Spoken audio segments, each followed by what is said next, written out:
अगली सुबह आर्य ने अपनी आंखें खोलीं। एक रात की कल्टिवेशन और उसने 3 लाल गोलों का उपयोग किया। उसका स्पिरिट फोर्स कल्टिवेशन स्तर कोर मार्शल स्टेट स्तर 9 तक पहुंच गया। केवल एक रात में ये 2 स्तर बढ़ गया। ज़्यादा से ज़्यादा कल रात वह अपर्चर ओपनिंग स्टेट तक पहुंचने में सक्षम होगा। आर्य ने अपने शरीर में शक्तिशाली स्पिरिट फोर्स महसूस करते हुए दांत दिखाए। ये सुधार वास्तव में तेज था। आर्य उठा और डॉम्प छोड़ दिया। कक्षा आज फिर से शुरू हो रही थी, लेकिन आर्य नहीं गया क्योंकि उसे नैना से मिलने जाना था। ललिता यंगइंग को कक्षा में ले आए। यंगइंग वास्तव में स्कूल जाना चाहती थी, इसलिए वे स्वाभाविक रूप से उसकी इस इच्छा को पूरा करेंगे। फेडरल यूनिवर्सिटी को बहुत पहले नोटिस मिल गया था कि इस छोटी लड़की को जहां चाहे जाने दें। वे चाहकर भी उसे रोक नहीं सकते थे। स्कूल के शिक्षक नहीं जानते थे कि ऐसा नोटिस क्यों था, लेकिन चूंकि यह एक आदेश था इसलिए उन्होंने बस पालन किया। आर्य सोच रहा था कि छोटी लड़की के लिए कक्षा में जाना कैसा होगा। आर्य ने अपना सिर हिलाया और नैना की जगह की ओर उड़ गया। एक बार फिर नैना के घर पर आर्य ने उसका दरवाजा खटखटाया। महिला खांसा, टीचर नैना, मैं यहाँ हूँ। दरवाजा तुरंत खुल गया। आर्य अंदर चला गया और नैना को सोफे पर लेटे हुए और पीते हुए देखा। साफ किया गया फर्श फिर से शराब की बोतलों से भर गया था। आर्य निशब्द था, वह बस पीती रहती थी। क्या उसे कल्टीवेट करने की जरूरत नहीं थी? लेकिन उसने नहीं पूछा। आर्य की आंखों में एक हरी रोशनी चमकी और सभी शराब की बोतलें कोने में बड़े करीने से रखी गईं। नैना ने दांत दिखाए, तुम यहाँ हो, चलो फिर चलते हैं। फिर उसने दरवाजे की ओर चलना शुरू कर दिया। आर्य ने पीछे से उत्सुकता से पूछा, टीचर आप मुझे किससे मिलाने ले जा रही हैं? नैना ने उत्तर दिया, जिन्याओ सेज। आर्य का शरीर कांप गया। उसने फिर नैना को अविश्वास में देखा। हम जिन्याओ सेज को देखने जा रहे हैं। वह जिन्याओ सेज थे, मानव जाति के 4 संतों में से एक। नैना ने कहा, जिन्याओ सेज को देखने में क्या अजीब है? वैसे जब वह व्यक्ति कुछ अप्रासंगिक कहता है तो बस नाटक करना कि तुमने इसे नहीं सुना। आर्य। वह थोड़ी देर के लिए बदहवास हो गया और पूछा, क्या अप्रासंगिक है? क्या जिन्याओ सेज उसके साथ अनौपचारिक गपशप करेंगे? नैना ने भौहें सिकुड़ी और अपना सिर खुजलाया। तुम्हें जल्द ही पता चल जाएगा। बस नाटक करना कि तुमने इसे नहीं सुना। ओह, आर्य ने जल्दी से सिर हिलाया। हालांकि वह थोड़ा उत्सुक था, क्या यह एक धमकी थी? नैना ने अपना हाथ बढ़ाया और खाली जगह में एक उड़ने वाला जहाज दिखाई दिया। ये 50 मीटर लंबा था और पानी की बूंद के आकार में था। ये पूरी तरह से काला था और उस पर जटिल सुनहरे प्रिंट खुदे हुए थे। यह उसका निजी उड़ने वाला जहाज गोल्डन वर्ल्ड था। आर्य ने नैना की स्टोरेज रिंग पर नजर डाली। उसकी स्टोरेज रिंग वास्तव में बड़ी थी। यह इतना बड़ा उड़ने वाला जहाज फिट कर सकती थी। चढ़ो, नैना ने कहा। बाद में वह अंदर चली गई। आर्य पीछे चला गया। आधे घंटे बाद खिड़की के बाहर एक हरा ग्रह दिखाई दिया। ये ग्रह जिन्याओ था। जैसे जैसे जहाज धीरे धीरे नीचे उतरा, नैना ने याद दिलाया, याद रखना, चाहे वह कोई भी अप्रासंगिक बातें कहे, नाटक करना कि तुमने इसे नहीं सुना। आर्य ने सिर हिलाया। ठीक है टीचर। वह इस बारे में अधिक उत्सुक था कि जिन्याओ से जब क्या कहेंगे। जल्द ही जहाज उतरा। आर्य ने उतरते समय उत्सुकता से चारों ओर अध्ययन किया। जहाज एक झरने के नीचे उतरा। ये जगह घने जंगल से घिरी हुई थी। दूर जानवरों की दहाड़ें थीं। झरने के नीचे एक विशाल नदी थी। नदी के किनारे एक लकड़ी की झोपड़ी थी और लिनन के कपड़े पहने एक पतला बूढ़ा आदमी था। वह नदी के बगल में बैठा था। आर्य ने उत्सुकता से देखा। क्या वह महान जिन्याओ सेज थे? उनके पास बिल्कुल भी एक शक्तिशाली प्राणी का स्वभाव नहीं था। वे एक साधारण बूढ़े आदमी की तरह लग रहे थे। नैना और आर्य चले गए। बूढ़े आदमी ने स्पष्ट रूप से कहा, तुम यहाँ हो। उसने जमीन की ओर इशारा किया। बैठो। नैना को बैठते देख आर्य ने भी नकल की और नैना के बगल में बैठ गया। आर्य को बस एहसास हुआ कि बूढ़ा आदमी क्या कर रहा था। उनके हाथ में एक मछली पकड़ने की छड़ी थी। मछली पकड़ते समय बहुत अधिक शोर करना वर्जित था। आर्य ने सावधानीपूर्वक बैठने और सेज द्वारा मछली पकड़ने तक इंतजार करने की योजना बनाई। इस पल जिन्याओ सेज ने स्पष्ट रूप से कहा, तुम आर्य हो, है ना? आर्य ने सिर हिलाया। हाँ, नमस्कार जिन्याओ सेज। जिन्याओ सेज पीछे मुड़े और उनका पतला चेहरा मुस्कुराया। मैं हाल ही में तुम्हारे बारे में सुनता रहता हूँ। तुमने ज़िया युद्ध के मैदान पर और यंगइंग के बारे में बहुत अच्छा किया। आर्य अजीब तरह से मुस्कुराया। मैं बस वह कर रहा हूँ जो मुझे करना चाहिए। जिन्याओ सेज मुस्कुराए। तुम काफ़ी हैंडसम भी हो। आर्य उनके शब्दों से सन्न हो गया। उसने फिर मुस्कुराया। आप मेरी अधिक प्रशंसा कर रहे हैं सेज। आर्य को अभी भी अंदर बहुत अच्छा लगा। यहाँ तक कि सेज भी उसके रूप की तारीफ कर रहे थे। क्या यह एक आधिकारिक मान्यता थी? इस पल नैना ने अचानक कहा, बूढ़े आदमी, आप 3 साल से यहाँ मछली पकड़ रहे हैं। आप रुकते क्यों नहीं? आप हुक से कुछ भी नहीं पकड़ सकते। मैं नीचे जाऊंगी और आपके लिए एक पकड़ लाऊंगी। ठीक इसी सेकंड नैना पानी में जाने वाली थी। जिन्याओ सेज जल्दी से पीछे मुड़े और कहा, रुको। जिंग जिंग, तुम नहीं कर सकती। तब तक मछली पकड़ने का कोई उद्देश्य नहीं होगा। आर्य, उसने बदहवासी में दोनों को देखा। जिंग जिंग, इस हिंसक शराबी का प्यारा नाम था। आर्य ने दांत दिखाए। इससे पहले कि वह हंस पाता, नैना ने देखा। आर्य ने जल्दी से मुस्कान हटा दी। उसने दोनों को भ्रम में देखा। दोनों के बीच क्या रिश्ता था? वे करीब लग रहे थे।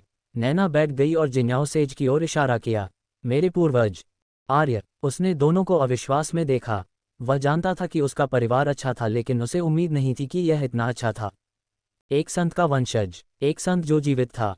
कोई आश्चर्य नहीं कि उसकी प्रतिभा इतनी अच्छी थी। जिन्याओ सेज ने मछली पकड़ने की छड़ी नीचे रखी और उठ खड़े हुए। मेरे साथ आओ। वह लकड़ी की झोपड़ी की ओर चले। आर्य और नैना उठे और पीछे चले। अंदर आने के बाद उन्होंने एक साधारण लकड़ी की मेज और 4 कुर्सियां देखीं। मेज के पीछे केवल एक गद्दी वाला बिस्तर था। जिन्याओ सेज मेज के सामने बैठ गए और संकेत दिया कि दोनों को भी बैठना चाहिए। फिर उन्होंने एक बैंगनी चायदानी और कुछ सुनहरी पत्तियां निकालीं। उन्होंने शांति से चाय बनाई। उन्होंने 3 कप डाले, प्रत्येक व्यक्ति के लिए एक। आर्य ने चाय की पत्ती को देखा और सुगंध को सूंघा। उसे लगा कि इसमें तेज धातु के ब्लेड का एहसास है। नैना ने समझाया, ये जिनघे पत्ता है। मानव जाति के पास यह नहीं है। ये केवल जिनघे जाति में पाया जाता है। इसे पीने से धातु तत्व गॉडार्ट सीखने की संभावना बढ़ जाएगी। आर्य अपनी आंखें चौड़ी करने से खुद को रोक नहीं सका। उसने अविश्वास में नैना को देखा। गॉडार्ट अन्य चीजों के माध्यम से सीखी जा सकती है। उसने सोचा कि केवल गॉडार्ट गोले ही लोगों को गॉडार्ट सीखने दे सकते हैं। नैना मुस्कुराई। ब्रह्मांड अनंत है। बेशक है, लेकिन ये चीजें काफी कीमती हैं। यहाँ तक कि यह पत्ता बस थोड़ी संभावना जोड़ता है। जिन्याओ सेज मुस्कुराए, लेकिन ये पीने में काफी अच्छा है। आर्य, ये चीज कीमती होनी चाहिए, लेकिन जिन्याओ सेज को बस लगा कि यह अच्छी चाय थी। आर्य ने पूरा कप पी लिया। उसका चेहरा अचानक बदल गया। चाय उसके मुंह में चाकुओं की तरह उमड़ती हुई महसूस हुई। ऐसा लग रहा था जैसे उसका गला कट रहा हो। फिर उसे पसीना आ गया। ये चीज स्वादिष्ट थी। जब उसने जिन्याओ सेज और नैना को खुशी खुशी चाय पीते देखा तो वह आत्मसंदेह में डूब गया। क्या उसका स्वाद अनोखा था? वे दोनों इसका आनंद लेते दिख रहे थे। नैना ने चाय नीचे रखी और संतोषजनक ढंग से मुस्कुराई। ये तीव्र शराब पीने जैसा लगता है। फिर वह जिन्याओ सेज की ओर मुड़ी और चापलूसी से मुस्कुराए। बूढ़े आदमी, मेरी जिन्याओ जलता सूरज खत्म हो गई है, क्या आप मुझे और दे सकते हैं? जिन्याओ सेज ने सिर हिलाया। मेरी खुद की लगभग खत्म हो गई है। इसके बारे में सोचना भी मत। मैं 2 साल बाद ईस्ट रीजन गैदरिंग में कुछ और खरीदने जाऊंगा।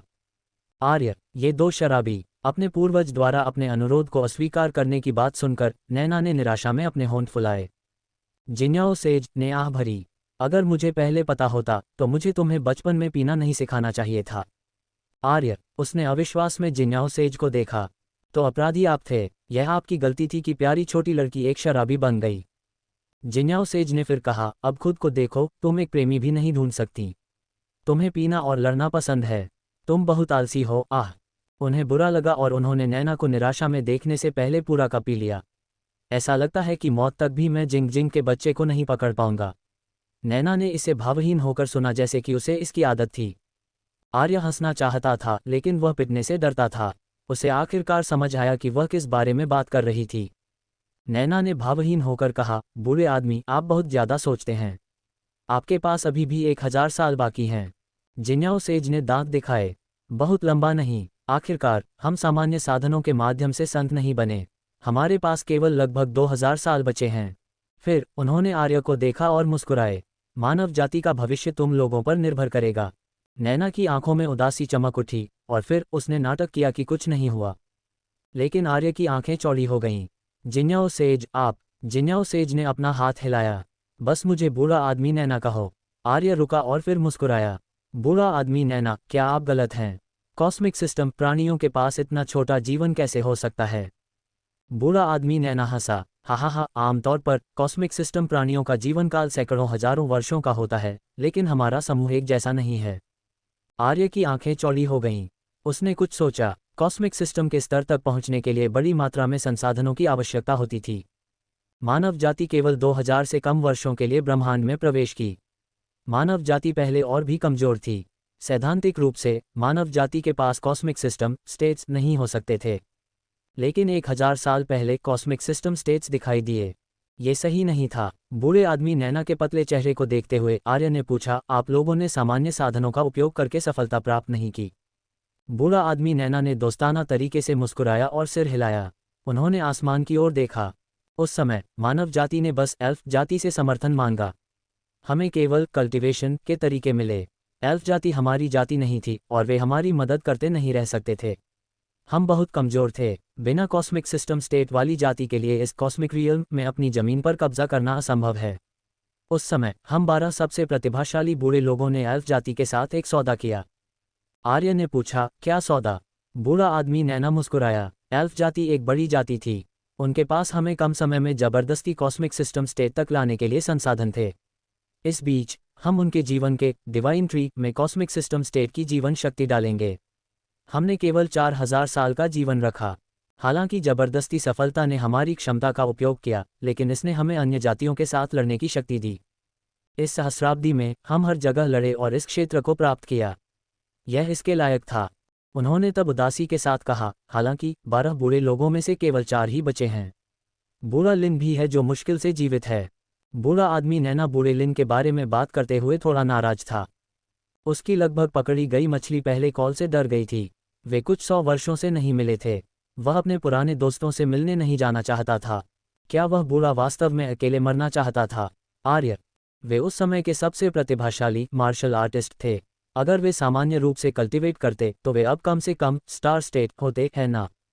यहाँ तक कि एक स्टार स्टेट का जीवनकाल अब उनके पास मौजूद जीवनकाल से लंबा होता। इसके अलावा उनकी क्षमता का उपयोग किया गया था और वे अब प्रगति नहीं कर सकते थे।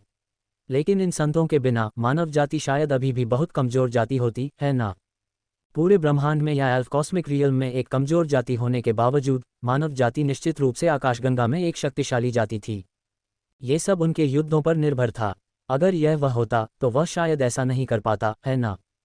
कोई आश्चर्य नहीं कि उन्हें मानव संत के रूप में सम्मानित किया गया था। ये केवल शक्ति नहीं थी, बल्कि किसी को मानव जाति के लिए बहुत बड़ा योगदान देना था। आर्य ने आह भरी। स्पष्ट रूप से वह इन संतों की तरह निस्वार्थ नहीं हो सकता था। उसे मजबूत बनने की जरूरत थी ताकि उनके बलिदान इसके लायक हों। उसी समय आर्य ने एल्फ जाति के आतंक को महसूस किया। जबरदस्ती 12 कॉस्मिक सिस्टम स्टेट्स बनाना उनके लिए स्पष्ट रूप से कुछ भी मुश्किल नहीं था। बूढ़ा आदमी नैना मुस्कुराया। आर्य, तुम्हारी प्रतिभा बहुत अधिक है। मैं तुम्हारी प्रगति देख रहा हूँ। चाहे तुम्हारे पास कोई भी गॉड आर्ट हो, इससे कोई फर्क नहीं पड़ता। जो मायने रखता है वह यह है कि तुम लोग भविष्य में मानव जाति को आगे बढ़ाओगे। उसने आर्य के कंधे को थपथपाया। तुम्हारी प्रतिभा जिंग जिंग से भी थोड़ी बेहतर है। तुम्हें भविष्य में कॉस्मिक सिस्टम स्टेट तक पहुंचने की उम्मीद है। शायद तब तक हम मौजूद नहीं होंगे। तब मानव जाति तुम लोगों पर निर्भर होगी। आर्य ने दांत दिखाए। बूढ़ा आदमी नैना, शायद भविष्य में आप लोगों के लिए अन्य संभावनाएं होंगी। बेशक, मैं भी एक इंसान हूँ। मैं उसे दूर नहीं धकेलूंगा जिसे मुझे कंधे पर उठाने की जरूरत है। बूढ़ा आदमी नैना ने संतोष के साथ सिर हिलाया। अच्छा संकल्प। वह आर्य पर मुस्कुराया। ये देखते हुए कि तुम काफी प्रतिभाशाली और अच्छे दिखने वाले हो, इसके बारे में क्या तुम मेरी जिंग जिंग के साथ रहने की कोशिश करना चाहते हो? जिंग जिंग सुंदर, प्रतिभाशाली है और उसके पास एक कॉस्मिक सिस्टम स्टेट पूर्वज है। वह एक शीर्ष ग्रेड, गोरी, अमीर और सुंदर लड़की है। आर्य, वह पहले से ही नैना की जानलेवा आंखों को महसूस कर सकता था। अब वह क्या कह सकता था? ये बूढ़ा आदमी नैना के शादी न कर पाने के बारे में कितना चिंतित था। लेकिन उसे देखते हुए उसके लिए शादी करना वास्तव में कठिन था। ठीक जब वह ये सोच रहा था कि बूढ़े आदमी नैना को विनम्रता से कैसे अस्वीकार किया जाए, नैना ने असहाय होकर कहा, बूढ़े आदमी, ये छोटा बच्चा मेरा छात्र है। आपको हर उस आदमी से यह नहीं कहना चाहिए जिसे आप देखते हैं, है ना? स्पष्ट रूप से बूढ़ा आदमी नैना अक्सर ऐसा करता था। लेकिन नैना क्या कर सकती थी? वह अपने पूर्वज को दंडित करने के लिए लोहे की मुट्ठी का उपयोग नहीं कर सकती थी, है ना? बूढ़ा आदमी नैना ने आह भरी।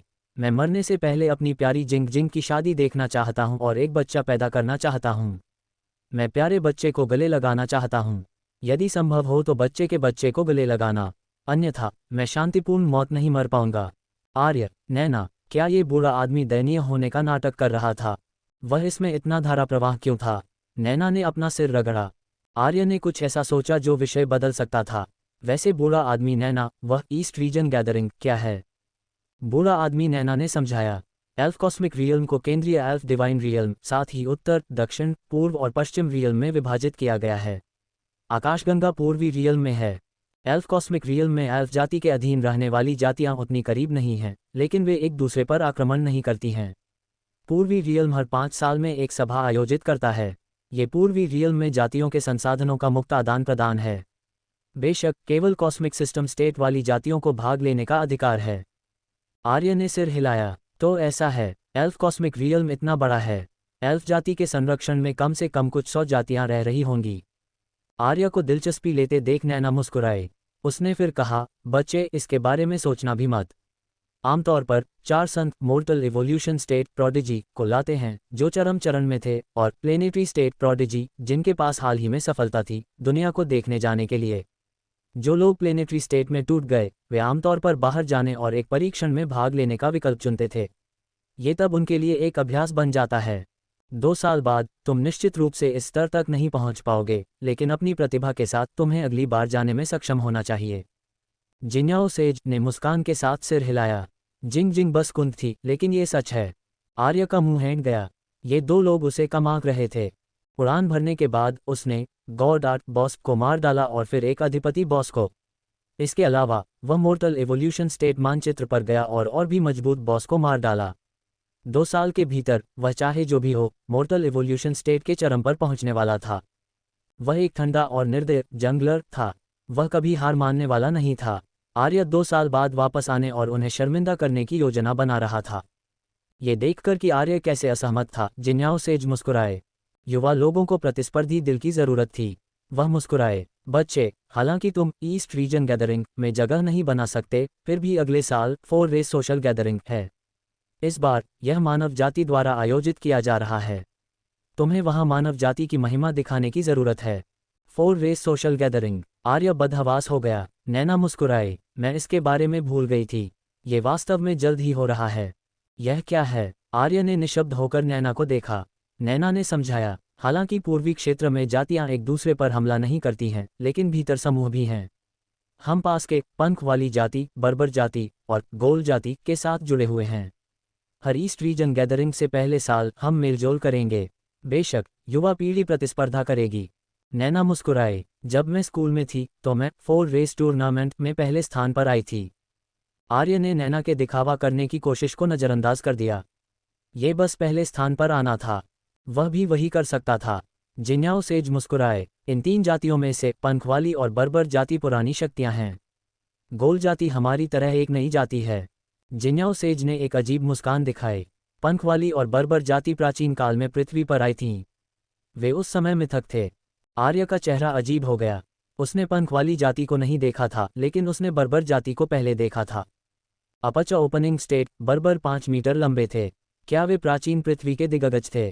प्राचीन पृथ्वी के देवता एलियंस थे। और गोल जाति का नाम अजीब क्यों लग रहा था? ये प्यारा लग रहा था। आर्य अब गोल जाति के बारे में उत्सुक था। जिन्याओ सेज ने फिर कहा, 4 रेस सोशल गैदरिंग तक अभी भी 1 साल है। आर्य, तुम प्रतिभाशाली हो। कल्टीवेशन में कड़ी मेहनत करो। वह मुस्कुराए। अगर तुम जीतते हो तो मैं जिंग जिंग को तुमसे मिलवाऊंगा।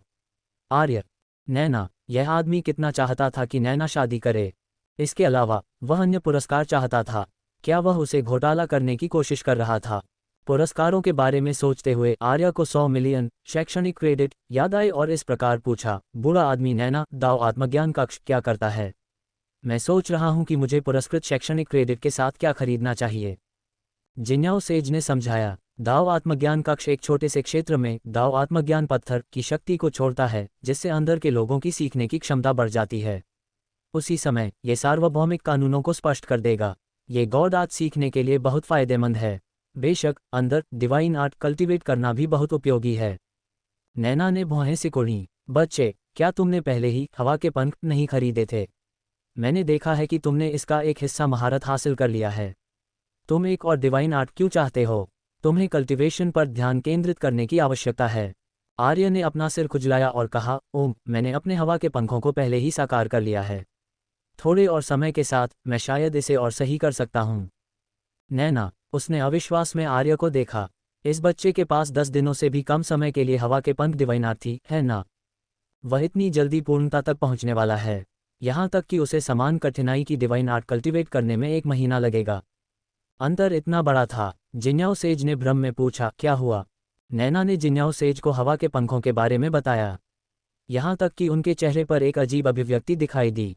हवा के पंख बहुत कठिन नहीं थे, लेकिन यह आसान भी नहीं था। आर्य असहाय महसूस कर रहा था। उन्होंने उस पर विश्वास क्यों नहीं किया?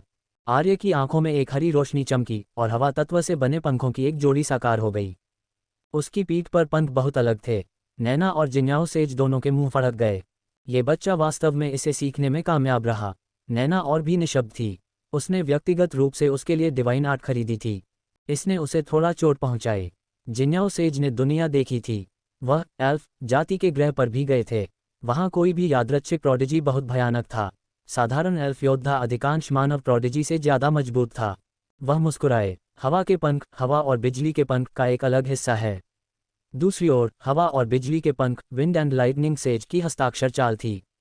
हालांकि तुम्हारे पास लाइटनिंग गॉड आर्ट नहीं है, अन्यथा तुम बिजली के पंख कल्टीवेट कर सकते हो और फिर हवा और बिजली के पंख कल्टीवेट कर सकते हो। जिन्याओ सेज ने आह भरी।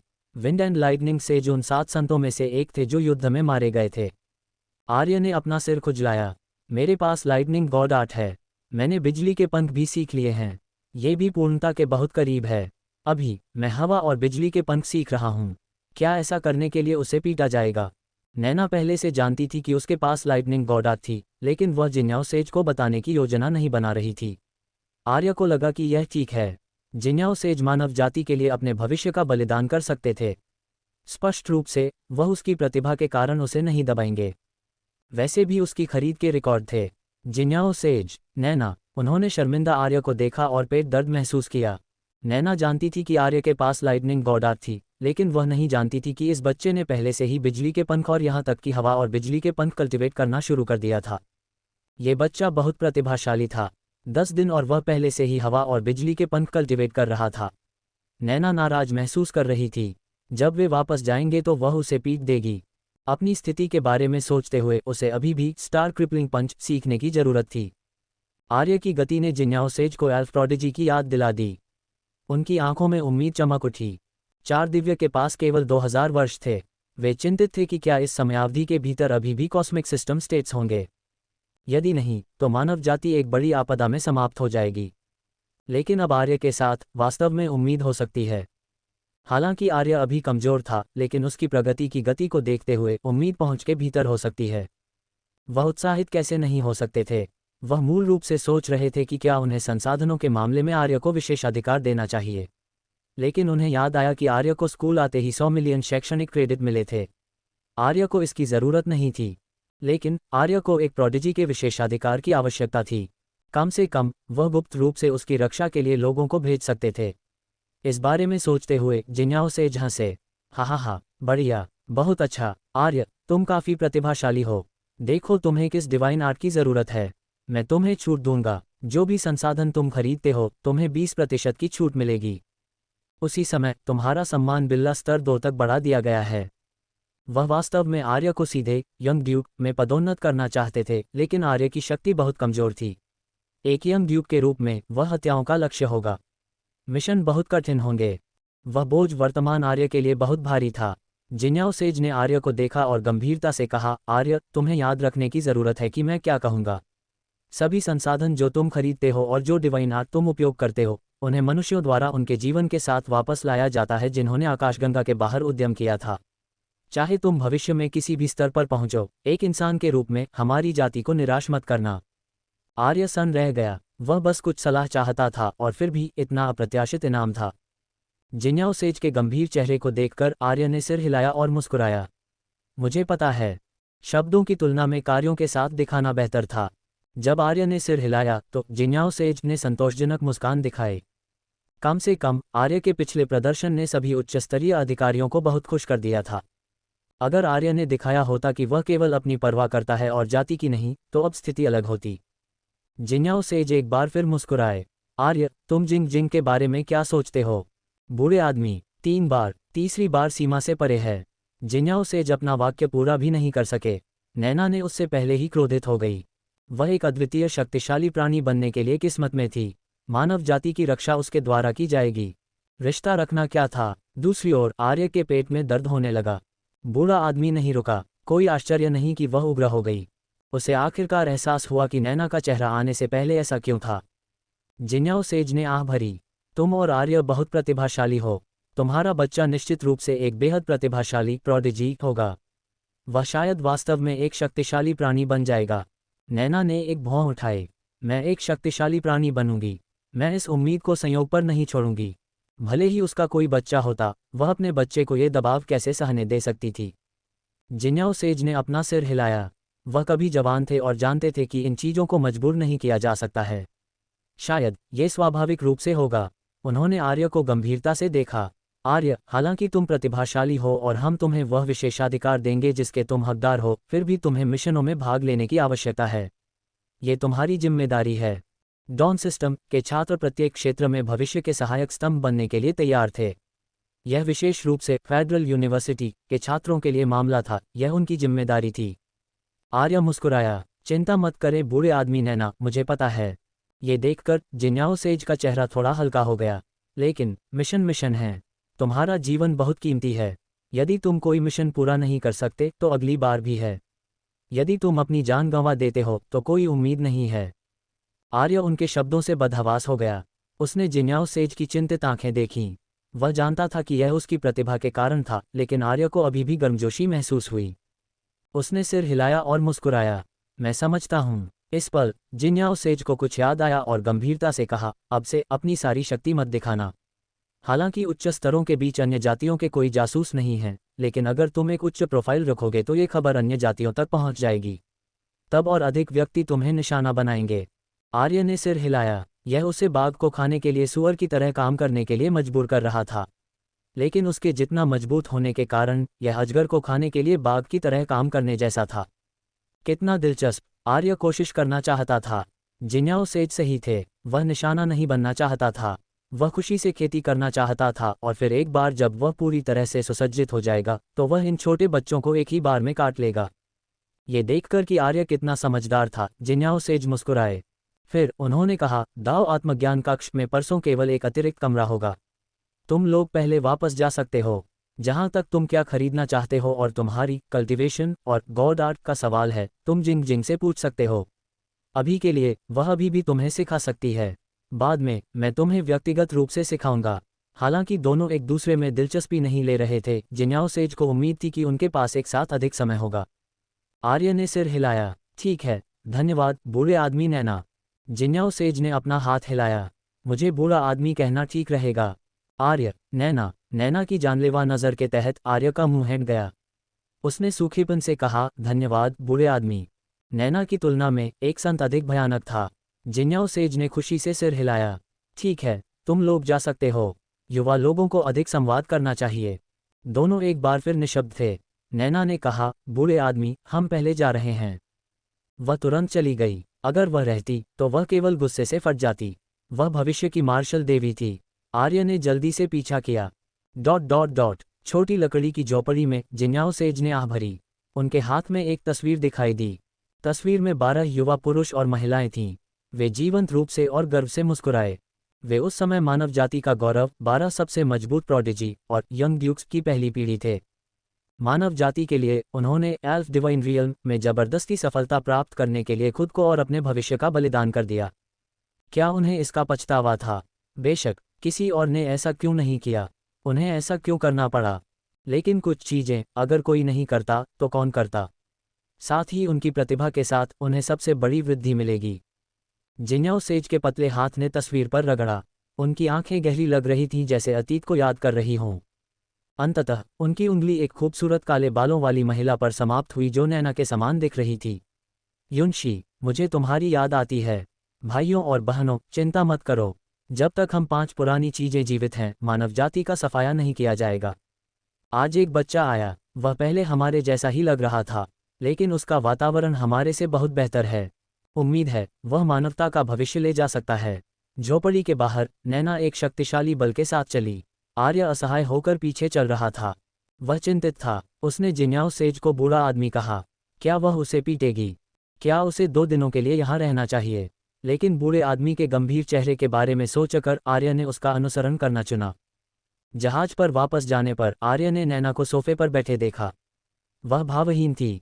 आर्य ने अपना सिर खुजलाया और उससे दूर बैठ गया। उस तरह अगर वह उसे पीटने जा रही थी तो उसके पास अपना बचाव करने के लिए कुछ जगह होगी। उड़ने वाला जहाज उठा और ग्रह जिन्याओं छोड़ दिया। जहाज में माहौल शांत था। आर्य ने राहत की सांस ली। ऐसा लग रहा था कि उसने उसे पीटने की योजना नहीं बनाई थी। इस पल नैना ने कहा, बच्चे, बूढ़े आदमी का तुम पर अनुकूल प्रभाव है, उसे निराश मत करो। आर्य ने देखा कि नैना सोफे पर बैठी थी और जटिल आंखों से खिड़की के बाहर देख रही थी। उसने उसे इस तरह शांत और कोमल कभी नहीं देखा था। यह उसके जैसा नहीं लग रहा था। लेकिन आर्य मुस्कुराया, बेशक, मैं नहीं करूंगा। बूढ़ा आदमी उसके लिए बहुत अच्छा था और उसे इतने सारे लाभ दिए। बेशक, वह उसे चुकाने जा रहा था। नैना ने बाहर से अपनी नज़र वापस ले ली और आर्य को देखा। फिर उसने एक दयालु मुस्कान दिखाई। तुरंत आर्य को लगा कि चीजें इतनी अच्छी नहीं थीं। इससे पहले कि वह प्रतिक्रिया कर पाता, उसे एक हेडलॉक में डाल दिया गया। उसी समय उसे अपने सिर से भारी दर्द महसूस हुआ। ये वही जगह, वही ताकत, वही दर्द था। फिर नैना की बेहद नाराज आवाज़ सुनी जा सकती थी, छोटे कमीने, तुमने इसे इतनी जल्दी सीखा। मैं 3 महीने से स्टार क्रिपलिंग पंच सीख रही हूँ और मैंने कोई प्रगति नहीं की है। मुझे बहुत गुस्सा आ रहा है। आर्य का मुंह हट गया और उसने शिकायत की, क्या यह मेरी गलती है कि मैं तेजी से कल्टिवेट कर सकता हूँ? तुमने अभी मुझसे कहा कि बूढ़े आदमी को निराश मत करो। ये सुनकर नैना का हाथ रुक गया। उसने अपना हाथ अजीब तरह से वापस लिया और आर्य की गर्दन छोड़ दी। फिर उसने गंभीरता से कहा, आओ देखते हैं कि कौन सी डिवाइन आर्ट तुम्हारे लिए उपयुक्त है। मुझे अपने बारे में बताओ। नैना के शब्द सुनने के बाद आर्य ने उत्तर दिया, मेरे पास अभी हमले की कमी है, इसलिए मुझे एक अपराध प्रकार की डिवाइन आर्ट की आवश्यकता है। नैना रुकी और बोली, ताकत और अन्य गॉड आर्ट्स का तुम्हारा उपयोग वास्तव में कुछ क्षेत्रों में अनुचित है, लेकिन हमारी गॉड आर्ट्स अलग हैं। मैं तुम्हें अन्य प्रकार की गॉड आर्ट के बारे में नहीं सिखा सकती। हालांकि मैं तुम्हें स्ट्रेंथ गॉड आर्ट के बारे में सिखा सकती हूँ। आर्य ने उत्सुकता से पूछा, टीचर नैना, आपकी स्ट्रेंथ गॉड आर्ट कितनी शक्तिशाली है? उसके सवाल के कारण नैना मुस्कुराई। 23 गुना। आर्य, इतनी मजबूत। उसने अविश्वास में नैना को देखा। जितना अधिक प्रवर्धन, शरीर पर उतना ही अधिक दबाव। उसका चेहरा बदल गया। वह वास्तव में एक मादा टी-रेक्स थी। उसका शरीर उसके शरीर से बहुत मजबूत था। नैना ने समझाया, मेरी बैटल ब्लड गॉड आर्ट एक बहुत शक्तिशाली बॉडी गॉड आर्ट है। ये शरीर को परिष्कृत कर सकती है, इसलिए मेरा शरीर कमजोर नहीं है। आर्य ने इसे थोड़ा अप्रत्याशित पाया। बॉडी गॉड आर्ट के बिना 23 गुना स्ट्रेंथ गॉड आर्ट को सहन करना बेहद कठिन था। नैना ने जारी रखा, सभी प्रकार की गॉड आर्ट्स हैं। स्ट्रेंथ गॉड आर्ट एक बहुत शक्तिशाली प्रकार की गॉड आर्ट है, लेकिन कमजोरियां हैं। जब मौलिक प्रकार की गॉड आर्ट्स की बात आती है तो आपको तब तक प्रतिक्रिया के बारे में चिंता करने की ज़रूरत नहीं है जब तक आपके पास पर्याप्त शक्ति और महारत है, लेकिन स्ट्रेंथ गॉड आर्ट अलग है। स्ट्रेंथ गॉड आर्ट आपके शरीर से आती है। यदि आपका शरीर पर्याप्त मजबूत नहीं है तो भले ही आपके पास इसकी उच्च स्तरीय महारत हो, आप महान शक्ति को उजागर नहीं कर सकते। हालांकि यदि आपके पास इसके साथ जाने के लिए बॉडी गॉड आर्ट है तो यह बहुत बेहतर होगा। बॉडी गॉड आर्ट की कई डिवाइन आर्ट्स को स्ट्रेंथ गॉड आर्ट के साथ संयोजन में उपयोग करने की आवश्यकता थी। उदाहरण के लिए, स्टार क्रिपलिंग पंच जिसे मैं सीख रही हूँ, उसे केवल बॉडी गॉड आर्ट के साथ कल्टिवेट किया जा सकता है, लेकिन प्रभाव स्ट्रेंथ गॉड आर्ट के साथ इसका उपयोग करने से बहुत कमजोर हैं। आर्य ने ध्यान से सुना। डिवाइन आर्ट के कल्टिवेशन में गॉड आर्ट की महारत गंभीर रूप से महत्वपूर्ण है। यदि आपने अपनी गॉड आर्ट में बहुत अच्छी तरह से महारत हासिल नहीं की तो डिवाइन आर्ट बहुत मजबूत नहीं होगी। उदाहरण के लिए, जब आपके हवा के पंख की बात आती है, यदि आप इसमें पूरी तरह से महारत हासिल कर सकते हैं तो यह आपकी गति को दोगुना कर देगा। हालांकि यदि आपके पास विंड गॉड आर्ट पर पर्याप्त महारत नहीं है तो आप इस स्तर तक नहीं पहुंच पाएंगे। आर्य ने सिर हिलाया। वास्तव में हवा के पंखों के साथ मेरी गति दोगुनी हो गई है, लेकिन मुझे लगता है कि मैं बहुत हद तक सीमा पर हूँ। वास्तव में जितना अधिक उसने हवा के पंखों को कल्टिवेट किया, गति में उतनी ही कम वृद्धि हुई। नैना मुस्कुराए। मजबूत और कमजोर डिवाइन आर्ट्स हैं। प्रत्येक गॉड आर्ट के लिए वृद्धि की परिमाण एक समान नहीं है। अपराध प्रकार की डिवाइन आर्ट्स के लिए, जैसे स्टार क्रिपलिंग पंच, उच्चतम वृद्धि 10 गुना है। ये शीर्ष डिवाइन आर्ट्स में से एक है जिसे मानव जाति ने प्राप्त किया है। कहा जाता है कि कुछ शक्तिशाली डिवाइन आर्ट्स 100 या 1000 गुना बढ़ सकती हैं। आर्य की आंखें चौड़ी हो गईं। इतनी मजबूत, सैकड़ों और हजारों गुना प्रवर्धन किसी को व्यावहारिक रूप से अजेय बना देगा। नैना ने अपनी आंखें घुमाईं। यह इतना आसान नहीं है। यदि आप अपनी गॉड आर्ट को पर्याप्त नहीं सीखते हैं तो आप उस तक नहीं पहुंच पाएंगे, चाहे आपकी डिवाइन आर्ट के लिए छत कितनी भी ऊंची क्यों ना हो। इसके अलावा भले ही आपकी गॉड आर्ट महारत बनी रहे, खपत शायद बनी रहने में सक्षम न हो। शरीर प्रकार की डिवाइन आर्ट के लिए आपके शरीर को 100 या 1000 गुना प्रवर्धन का समर्थन करने के लिए पर्याप्त मजबूत होने की आवश्यकता है। यदि नहीं, तो आपका शरीर पहले अपंग हो जाएगा। हालांकि इसके दिखने से आपकी विंड गॉड आर्ट की महारत ने हवा के पंखों की सीमा को पार कर लिया है। आपके हवा और बिजली के पंख के कल्टीवेशन में सुधार होगा। आर्य ने सिर हिलाया। वैसे आपको अब तक इसे समझने में सक्षम होना चाहिए। डिवाइन आर्ट चुनना आपकी शक्ति की खपत पर निर्भर करता है। यदि यह शरीर डिवाइन आर्ट है तो आपको अपने शरीर की शक्ति पर विचार करने की आवश्यकता है। अन्यथा भले ही आप डिवाइन आर्ट सीखें, आप इसका उपयोग करने में सक्षम नहीं होंगे। ये सुनने के बाद आर्य चिंतन में गिर गया। वह फायर क्लोन खरीदने की योजना बना रहा था, लेकिन यह अच्छी बात थी कि उसने नैना की बात सुनी। फायर क्लोन मजबूत है, लेकिन उसकी फायर गॉड आर्ट अभी उसकी गॉड आर्ट्स में सबसे कमजोर थी। यह उसकी लाइटनिंग गॉड आर्ट के साथ तुलना भी नहीं कर सकती थी। आखिरकार वह लाइटनिंग गॉड आर्ट गोले खा रहा था। उसकी लाइटनिंग गॉड आर्ट लगभग विंड गॉड आर्ट को पकड़ रही थी। उसकी सबसे मजबूत गॉड आर्ट प्रथम बॉडी गॉड आर्ट थी, लेकिन उसने ये काले बाघ बॉस से सीखा था। आर्य ने कल मिले गॉड आर्ट गोलों को देखा। एक हवा, एक बिजली, एक प्रथम बॉडी गॉड आर्ट और 3 पुनर्योजी। अगर वह इन्हें पचा लेता तो उसकी पुनर्योजी गॉड आर्ट सबसे मजबूत होगी। अगली प्रथम बॉडी गॉड आर्ट और स्ट्रेंथ गॉड आर्ट होगी। फिर ये विंड और लाइटनिंग गॉड आर्ट होगी। आखिरी फायर गॉड आर्ट होगी। पुनर्योजी गॉड आर्ट उसके शरीर की शक्ति को एक निश्चित स्तर तक बढ़ा देगी। शरीर और स्ट्रेंथ गॉड आर्ट शक्तिशाली थीं, लेकिन वे केवल छोटे फटने के लिए उपयुक्त थीं और दीर्घकालिक उपयोग के लिए उपयुक्त नहीं थीं। आर्य के पास 100 मिलियन शैक्षणिक क्रेडिट थे। 20% छूट के साथ उसके पास 125 मिलियन शैक्षणिक क्रेडिट होंगे। उसने विंड और लाइटनिंग गॉड आर्ट से संबंधित एक डिवाइन आर्ट खरीदने का मन बना लिया था। इसके बाद वह स्टार क्रिपलिंग पंच खरीदेगा। स्टार क्रिपलिंग पंच उसका तुरुप का पत्ता होगा। यदि यह एक सामान्य लड़ाई थी तो वह विंड और लाइटनिंग गॉड आर्ट और प्रासंगिक डिवाइन आर्ट्स का उपयोग करेगा। यदि उसके पास शैक्षणिक क्रेडिट बचे होते तो वह अन्य चीजें खरीदने पर विचार करता। अपना मन बनाने के बाद आर्य आराम से हो गया। ये देखकर नैना मुस्कुराए। तुमने अपना मन बना लिया। आर्य ने सिर हिलाया। मैं विंड और लाइटनिंग गॉड आर्ट से संबंधित एक डिवाइन आर्ट खरीदने जा रहा हूं और फिर स्टार क्रिपलिंग पंच खरीदने जा रहा हूं। नैना उसकी पसंद पर हैरान नहीं थी। इस साथी के पास बहुत सारी गॉड आर्ट्स थीं और ऐसी कमजोर नहीं थीं। आखिरकार वह मुस्कुराए। तुम्हारे पास अब पर्याप्त शैक्षणिक क्रेडिट हैं। फिर आर्य ने डॉन नेटवर्क खोला और पाया कि उसका विवरण बदल दिया गया था। उसका सम्मान स्तर 2 तक पहुंच गया और उसके पास 20% की छूट की मुहर भी थी। आर्य ने खुशी से इसे देखा और नैना को उसे घूरते हुए देखा। स्पष्ट रूप से उसके पास यह नहीं था। इससे आर्य को और भी बेहतर महसूस हुआ। उसने डिवाइन आर्ट अनुभाग खोला और स्टार क्रिपलिंग पंच खरीदा। इसकी कीमत 60 मिलियन शैक्षणिक क्रेडिट थी। 20% का मतलब था कि वह इसे 48 मिलियन में खरीद सकता था। केवल अब आर्य को एहसास हुआ कि बूढ़े आदमी नैना ने उसे जो लाभ दिए थे वे कितने महान थे। बस एक डिवाइन आर्ट और इसने उसे 12 मिलियन शैक्षणिक क्रेडिट बचाए। फिर उसने फायर क्लोन को देखा। वह वास्तव में इस डिवाइन आर्ट को चाहता था, लेकिन उसकी फायर गॉड आर्ट साथ नहीं रख सकी। उद्धरण चिन्ह क्लोन उसकी शक्ति पर कर लगाएगा, इसलिए यह वास्तव में अब इसके लायक नहीं था। उसने दूर देखा। अपनी शैक्षणिक क्रेडिट कमाई की गति के साथ वह निश्चित रूप से मोर्टल इवोल्यूशन स्टेट में इसे कमाने में सक्षम होगा। फिर आर्य ने हरी ज़ैड स्लेश नामक एक विंड डिवाइन आर्ट को चुना। हरी ज़ैड स्लेश स्टार क्रिपलिंग पंच की तुलना में कमजोर थी, लेकिन इसका उच्चतम प्रवर्धन 8 गुना था। यह इस पल आर्य के लिए पर्याप्त था। हरी ज़ैड स्लेश को 53 मिलियन शैक्षणिक क्रेडिट की आवश्यकता थी, लेकिन छूट के बाद इसे केवल 42.4 मिलियन शैक्षणिक क्रेडिट के साथ खरीदा जा सकता था। अभी आर्य के पास केवल 10 मिलियन से थोड़ा अधिक शैक्षणिक क्रेडिट थे। आर्य ने हौंफते हुए कहा कि उसने कितनी तेजी से अपने शैक्षणिक क्रेडिट का उपयोग किया। ये वास्तव में पर्याप्त नहीं था। इस समय के दौरान जहाज नैना के घर ग्रह वीनस पर वापस आ गया।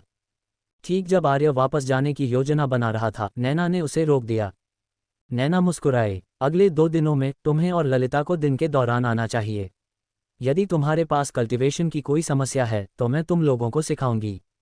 बूढ़ा आदमी चाहता था कि वह आर्य के साथ अकेली रहे, लेकिन वह इतनी गूंगी नहीं होने वाली थी।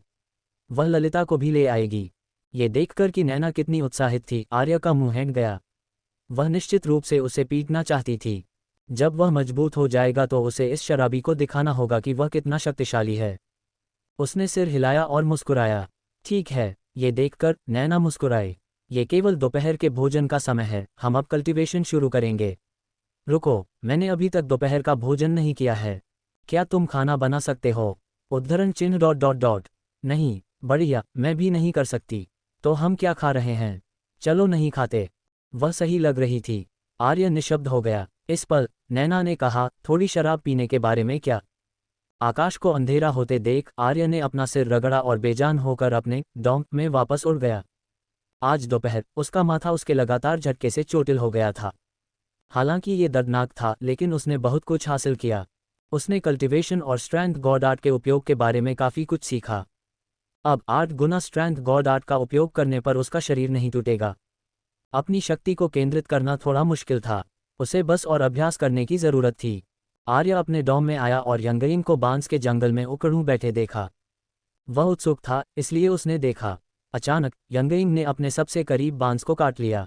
बांस को किसी नुकीली चीज से बीच में काटा गया लग रहा था। ऊपरी आधा धीरे धीरे आर्य की ओर गिरा। आर्य, वह क्या कर रही थी? क्या वह पांडा थी? उसने पूछा। यंगइन, तुम क्या कर रही हो? यंगइन मुड़ी और चमकती आंखों से आर्य को देखा। आर्य, मुझे भूख लगी है। जब उसने आर्य को देखा तो ऐसा लगा जैसे उसने खाना वाउचर देखा हो। बहुत खुश।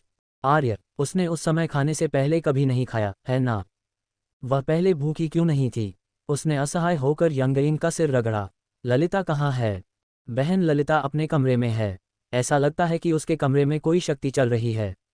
क्या वह शक्ति खा रही है? वह कल्टीवेशन के बारे में ज़्यादा नहीं जानती थी। उसे मजबूत बनने के लिए केवल सोने की ज़रूरत थी। उसे कल्टीवेशन की भी ज़रूरत नहीं थी। वह उससे ईर्ष्या करता था। आर्य मुस्कुराया। तो चलो खाना ऑर्डर करते हैं। खाना ऑर्डर? ये वास्तव में स्वादिष्ट है। वाह, मुझे ये चाहिए। आर्य मुस्कुराया। उसे पूरे दिन नैना द्वारा प्रशिक्षित किया गया था और उसने कोई भोजन नहीं किया था। खाना ऑर्डर करना काफ़ी सस्ता था, या शायद शैक्षणिक क्रेडिट मूल्यवान थे। उसने अपच ओपनिंग स्टेट स्पिरिट फूड से भरी मेज ऑर्डर करने के लिए केवल 500 शैक्षणिक क्रेडिट खर्च किए। खाना तेजी से दिया गया। बस आधे घंटे में किसी ने दरवाज़ा खटखटाया। आर्य ने दरवाज़ा खोला और बाहर एक छात्र को खड़े देखा। वह मुस्कुराया। साथी छात्र, आर्य, तुम्हारा खाना यहाँ है। क्या मुझे इसे अंदर रखने की ज़रूरत है? आर्य मुस्कुराया। धन्यवाद, तुम इसे बस बाहर निकाल सकते हो। मैं इसे खुद अंदर ले जाऊंगा। छात्र ने सिर हिलाया। ज़रूर। फिर उसने अपनी स्टोरेज रिंग से उत्तम बक्से निकाले। कुल 11 व्यंजन थे। मात्रा में बहुत कुछ नहीं था, लेकिन ये पर्याप्त था। आर्य को स्पिरिट फूड लाने के लिए विंड गॉड आर्ट का उपयोग करते देख छात्र की आंखें प्रशंसा से चमक उठीं। वह एक नया छात्र था जिसने अभी सुबह अपनी कक्षा पूरी की थी। दोपहर में उसने सभी प्रकार के मिशनों को लिया। फिर उसने शाम को कल्टीवेट किया। इसके बावजूद वह दिन में केवल 20 शैक्षणिक क्रेडिट कमा सकता था। अगर वह भाग्यशाली होता तो वह 30 कमाता। आर्य के रात के खाने की कीमत उसके आधे महीने के काम की थी। वे दोनों नए छात्र थे, लेकिन अंतर बहुत बड़ा था। वह कठोरता से मुस्कुराया। मैं चलूंगा, आर्य। वह मुड़ा और अपनी मानसिकता बदल दी। आर्य को भोजन देने वाले इस छात्र की मानसिकता का पता नहीं था। वह मुड़ा। यंगइंग, चलो खाते हैं। फिर इससे पहले कि आर्य प्रतिक्रिया कर पाता, यंगइंग कुर्सी पर बैठ गई और चतुराई से कुर्सी पर एक गद्दी रख दी ताकि वह पहुंच सके। आर्य मुस्कुराया। उसके पास बस थोड़ा अनुभव था, लेकिन वह गूंगी नहीं थी। दोनों ने तेजी से स्पिरिट फूड साफ कर दिया। बेशक आर्य अंत में हार गया। उसने यंगइंग ने जो खाया उसका 5वां हिस्सा भी कम खाया। खाली प्लेटें और संतुष्ट यंगइंग को देखकर आर्य को जीवन पर संदेह होने लगा। वह भोजन की बात आने पर बच्चे को भी नहीं हरा सकता था।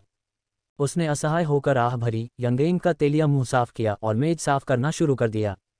वह यंगइंग पर मुस्कुराया। यदि तुम सो नहीं सकती तो बस कार्टून देखो, मैं भी कल्टीवेट करने जा रहा हूँ।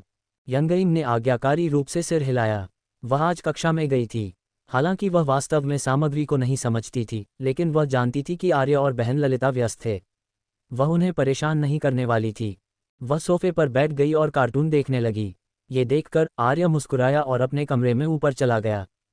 आर्य बिस्तर पर बैठकर अपनी योजना के बारे में सोच रहा था। उसने तय कर लिया था कि कौन सी डिवाइन आर्ट खरीदनी है। इस पल उसे पहले हवा और बिजली के पंख सीखने की ज़रूरत थी। हरी ज़ेड स्लेश को दूसरे स्थान पर रखा गया था।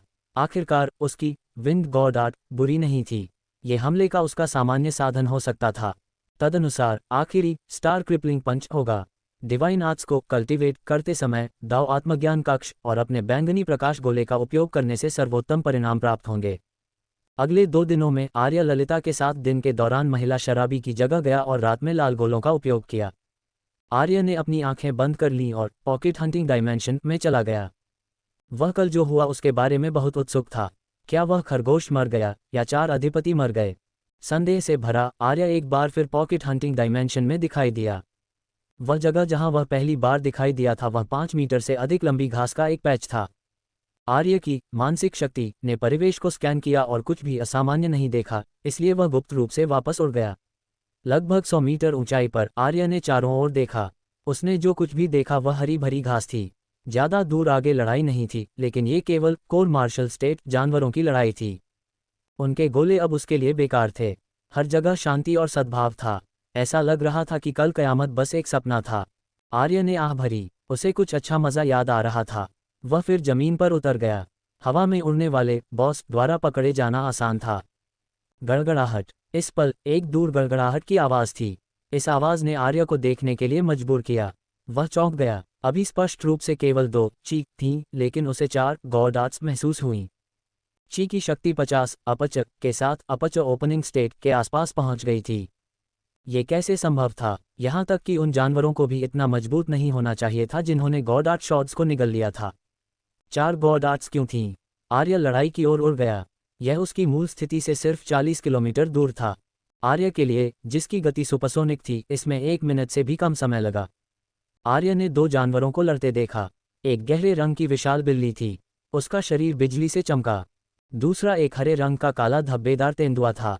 ठीक है, यह एक हरे रंग का धब्बेदार तेंदुआ होना चाहिए। आर्य, दोहरी गॉड-आर्ट। प्रत्येक जानवर के पास 2 गॉड-आर्ट्स थीं। इस मानचित्र पर कुछ बदल गया लग रहा था। आर्य की आंखें चमक उठीं और कल की लड़ाई के बारे में सोचा। क्या यह उस खरगोश के कारण था? क्या उस खरगोश ने कुछ ऐसा किया जिससे इस मानचित्र पर जानवरों को गॉड-आर्ट शॉट्स को निगलने की अनुमति मिली? या शायद 30 अपच से अधिक जानवर थे, लेकिन उन्हें उन 4 अधिपतियों की जाति द्वारा मार दिया गया था। उस खरगोश ने एक क्रांति का नेतृत्व किया। ओह माय गॉड, यह एक प्रेरक खरगोश था। आर्य अपने अनुमान पर विश्वास करने की हिम्मत नहीं कर रहा था। क्या उसने शायद इस खरगोश को गलत समझा? क्या ये वास्तव में एक अच्छा खरगोश था? लेकिन फिर यह सोचते हुए कि कैसे उसे इसके द्वारा कुछ बार मौत के घाट उतार दिया गया था, उसने अपना सिर हिलाया। बिल्कुल नहीं, लेकिन चूंकि जानवर मजबूत हो गए, यह उसके लिए फायदेमंद था। वह 400 से 500 अपच की शक्ति वाले उन बॉस को नहीं हरा सकता था, लेकिन वह इन्हें हरा सकता था। आर्य ने अपने हवा के पंखों का उपयोग किया और हरे रंग के धब्बेदार तेंदुए के सिर के ऊपर उमड़ पड़ा। मरो। गड़गड़ाहट। आर्य का चेहरा ठंडा था क्योंकि उसने अपनी दाहिनी मुट्ठी से मुक्का मारा। हवा, आग और बिजली की शक्ति, साथ ही प्रथम बॉडी गॉड-आर्ट ने आसानी से दूसरे पक्ष के बचाव को फाड़ दिया। हड्डी टूटने की एक भयानक आवाज़ निकली। तेंदुए के चारों ओर ग्रे धुंध थी, जैसे कि अपनी चोटों की मरम्मत करने की कोशिश कर रहा हो। लेकिन वह बहुत बुरी तरह घायल था। एक पल में उसकी जीवन शक्ति विघटित हो गई। उसे जमीन में चकनाचूर कर दिया गया, एक गहरा छेद बना दिया। काली बिल्ली का फर खड़ा हो गया। म्याऊं म्याऊं म्याऊं। उसने बदहवासी में उस व्यक्ति को देखा जिसने उस प्रतिद्वंद्वी को थप्पड़ मारा जिसे वह मौत के घाट उतारने के लिए इतना लड़ी थी। ये सही नहीं था। ये छोटा जानवर इतना मजबूत क्यों था? फिर उसने 2 पैरों वाले जानवर को कुछ बुरा इरादा प्रकट करते देखा। 2 पैरों वाला जानवर गायब हो गया, लेकिन काली बिल्ली महसूस कर सकती थी कि उसकी कमर एक भयानक शक्ति से चकनाचूर हो रही थी। वह दहाड़ना चाहती थी, लेकिन उसने केवल खून थूक दिया। आर्य ने 2 जानवरों को धूल में बदलते देखा और मुस्कुराया। एक और पुनर्योजी God-art, wind God-art, lightning God-art और प्रथम बॉडी गॉड-आर्ट गोला। उन्होंने वास्तव में 2 गॉड-आर्ट शॉट्स को निगल लिया था। इस मानचित्र में बहुत बड़ा बदलाव आया। स्पष्ट रूप से यह उस खरगोश के कारण था। आर्य ने गॉड-आर्ट गोले, साथ ही 10 लाल और 4 बैंगनी गोले एकत्र किए। वे बॉस के गोलों की तुलना में बहुत कमजोर थे, लेकिन साधारण अपच ओपनिंग स्टेट जानवरों की तुलना में बहुत मजबूत थे। आर्य खुशी से फिर से जंगलिंग के अपने रास्ते पर चला गया। एक दिन बाद आर्य ने काले धब्बेदार तेंदुए को धूल में बदलते देखा जब उसने अपने मुंह से खून पोंछ लिया। दसियों किलोमीटर तक परिवेश अराजक हो गया। विशाल क्रेटर जमीन पर बिखरे हुए थे। इस काले धब्बेदार तेंदुए के पास केवल एक प्रथम बॉडी गॉड-आर्ट थी, लेकिन उसकी शक्ति 120 अपच के साथ अपच ओपनिंग स्टेट तक पहुंच गई थी। केवल एक दिन में ये पहले से ही इतना मजबूत था। जिस गति से वे मजबूत हुए वह उससे बिल्कुल अलग थी। आर्य को अचानक याद आया कि कल बहुत सारे बॉस मर गए थे। क्या यह उस कारण से था? फिर उसने गोले उठाए। इस पल आकाश काला हो गया। उसने ऊपर देखा कि क्या कोई बॉस सूरज को ढक रहा था। वह मरने के लिए तैयार था। हालांकि आकाश अपने आप ही काला हो गया लग रहा था। आर्य भ्रमित था। अभी अंधेरा होने का समय नहीं था। इस पल आकाश से एक बेहद दूर सुनहरी किरण नीचे चमकी, स्वर्ग और पृथ्वी को जोड़ रही थी। फिर यह स्पष्ट सी बह गई। सभी प्रकार के जानवरों ने दहाड़ना शुरू कर दिया। क्या हो रहा था? फिर भी अचानक आर्य की दृष्टि काली हो गई और जब उसने अपनी आंखें खोलीं तो वह पहले से ही बाहर था। आर्य अपने बिस्तर पर एक हतप्रभ अभिव्यक्ति के साथ बैठ गया। उद्धरण चिन्ह प्रश्नवाचक चिन्ह प्रश्नवाचक चिन्ह प्रश्नवाचक चिन्ह विस्मयादिबोधक चिन्ह विस्मयादिबोधक चिन्ह विस्मयादिबोधक चिन्ह। क्या हुआ? वह मरा नहीं तो वह बाहर क्यों आया? पॉकेट हंटिंग डायमेंशन में वह स्थान जहां सुनहरा स्तंभ उतरा एक बंजर भूमि में बदल गया। बंजर भूमि पर 4 अधिपति जिन्हें आर्य ने पहले देखा था सुनहरे स्तंभ को जमकर घूर रहे थे। एक सुपर विशाल खरगोश जो घावों से ढका हुआ था स्तंभ के नीचे जल्दी ठीक हो गया। जिस पल आर्य गायब हुआ सुनहरी किरण गायब हो गई और सफेद खरगोश ने अपनी आंखें खोलीं। चारों अधिपति दहाड़े लेकिन उन्होंने खरगोश पर हमला करना जारी नहीं रखा। इसके बजाय वे भाग गए। आर्य ने पॉकेट हंटिंग डायमेंशन में जो हुआ उसके बारे में सोचना बंद कर दिया और इस मामले को अभी के लिए आराम करने दिया। अपनी वर्तमान शक्ति के साथ वह कुछ नहीं कर सकता था। कम से कम आज वह दर्द में बाहर नहीं आया। इस बारे में सोचकर आर्य थोड़ा खुश था। वह बैठ गया और उन गोलों को देखा जो उसने आज काटे थे। ये नए गोले बॉस के गोलों की तुलना में कमजोर थे लेकिन अन्य अपच ओपनिंग स्टेट जानवरों की तुलना में बहुत मजबूत थे। यह आर्य के लिए अभी भी प्रभावी होगा। आर्य को अभी भी उस शराबी से अपना माथा झटकने का बदला लेना था। इस बारे में सोचकर आर्य को तुरंत कल्टिवेट करने की प्रेरणा मिली। कल्टिवेशन। अगली सुबह आर्य ने अपनी आंखें खोलीं और उठा। कल्टिवेशन की एक रात और आर्य ने 3 लाल गोलों का उपयोग किया। उसका स्पिरिट फोर्स कल्टिवेशन स्तर अंततः अपच ओपनिंग स्टेट तक पहुंच गया। इसके साथ हालांकि यह अभी भी उसके भौतिक शरीर से कमजोर था लेकिन अंतर इतना बड़ा नहीं था। आर्य ने अपने शरीर में बढ़ती स्पिरिट फोर्स को महसूस किया और बहुत अच्छा महसूस किया। वह बहुत मजबूत हो गया। खुद को साफ करने के बाद आर्य नीचे आया और देखा कि यंगयिंग अभी भी वहां थी। यंगयिंग के अलावा ललिता भी थी। आर्य ने उत्सुकता से पूछा, तुम यहाँ क्या कर रही हो? ललिता ने आर्य पर नजर डाली। मैंने कल्टिवेशन समाप्त किया और यंगयिंग को नहीं देखा इसलिए मैं उसे ढूंढने गई। फिर उसने आर्य पर कराहते हुए कहा, तुमने मुझे संदेश क्यों नहीं भेजा? जब उसने देखा कि यंगयिंग चली गई थी तो वह बहुत डर गई थी। क्या होता अगर वह बाहर जाती और आकाशगंगा के साथ तब तक खेलती जब तक वह टूट न जाए? आर्य निशब्द हो गया। यंगयिंग बहुत भूखी थी इसलिए वह बाहर बांस काट रही थी। क्या मुझे दोषी ठहराया जाना चाहिए? क्या मुझे उसे नहीं खिलाना चाहिए था? ललिता बदहवास हो गई और महसूस किया कि यह उसकी गलती थी इसलिए उसने बात करना बंद कर दिया। आर्य मुस्कुराया। सही है, हम कल्टिवेट करने के लिए टीचर नैना की जगह जाएंगे। उसने कहा कि वह हमें सिखाएगी। ललिता ने सिर हिलाया। फिर उसने कहा, मैं यंगयिंग के लिए नाश्ता बनाऊंगी। आर्य मुस्कुराया। मुझे भी एक हिस्सा चाहिए। यंगयिंग जो कार्टून देख रही थी ने भोजन का उल्लेख सुना और तुरंत ललिता को तारों भरी आंखों से देखा। ललिता ने आर्य को अवमानना में देखा। यंगयिंग तुम्हारी वजह से ऐसा व्यवहार कर रही है और मुझे अभी भी तुम्हारे लिए खाना बनाना है। हालांकि उसने आर्य के अनुरोध को अस्वीकार नहीं किया। आर्य ने दांत दिखाए और यंगयिंग के सिर को थपथपाया। यंगयिंग एक तुरुप का पत्ता थी। अगर यह सिर्फ वह होता तो वह शायद उसे नज़रअंदाज कर देती लेकिन अब वह आज्ञाकारी रूप से खाना बनाने चली गई। नाश्ते के बाद आर्य और ललिता यंगयिंग को नैना के घर ले आए। आर्य ने खटखटाया और दरवाजा खुल गया। हालांकि ये क्यूयूहेशा थी। आर्य उसकी कोमल मुस्कान देखकर सन्न रह गया। उसने उसके साथ खिलवाड़ नहीं किया है ना? यंगयिंग बहन को तुम्हें गले लगाने दो। क्यूयूहेशा ने बस उसे देखा और फिर यंगयिंग को गले लगाने के लिए अपनी बाहें खोल दीं। यंगयिंग ने इसे अस्वीकार नहीं किया। क्यूयूहेशा ने यंगयिंग को गले लगाया और मुस्कुराए। किसी कारण से चारों में से उसने यंगयिंग को सबसे ज्यादा खराब कर दिया। अंदर आ जाओ, क्यूयूहेशा ने संकेत दिया। आर्य ने भ्रम में पूछा, टीचर क्यूयू आप यहाँ क्या कर रही हैं?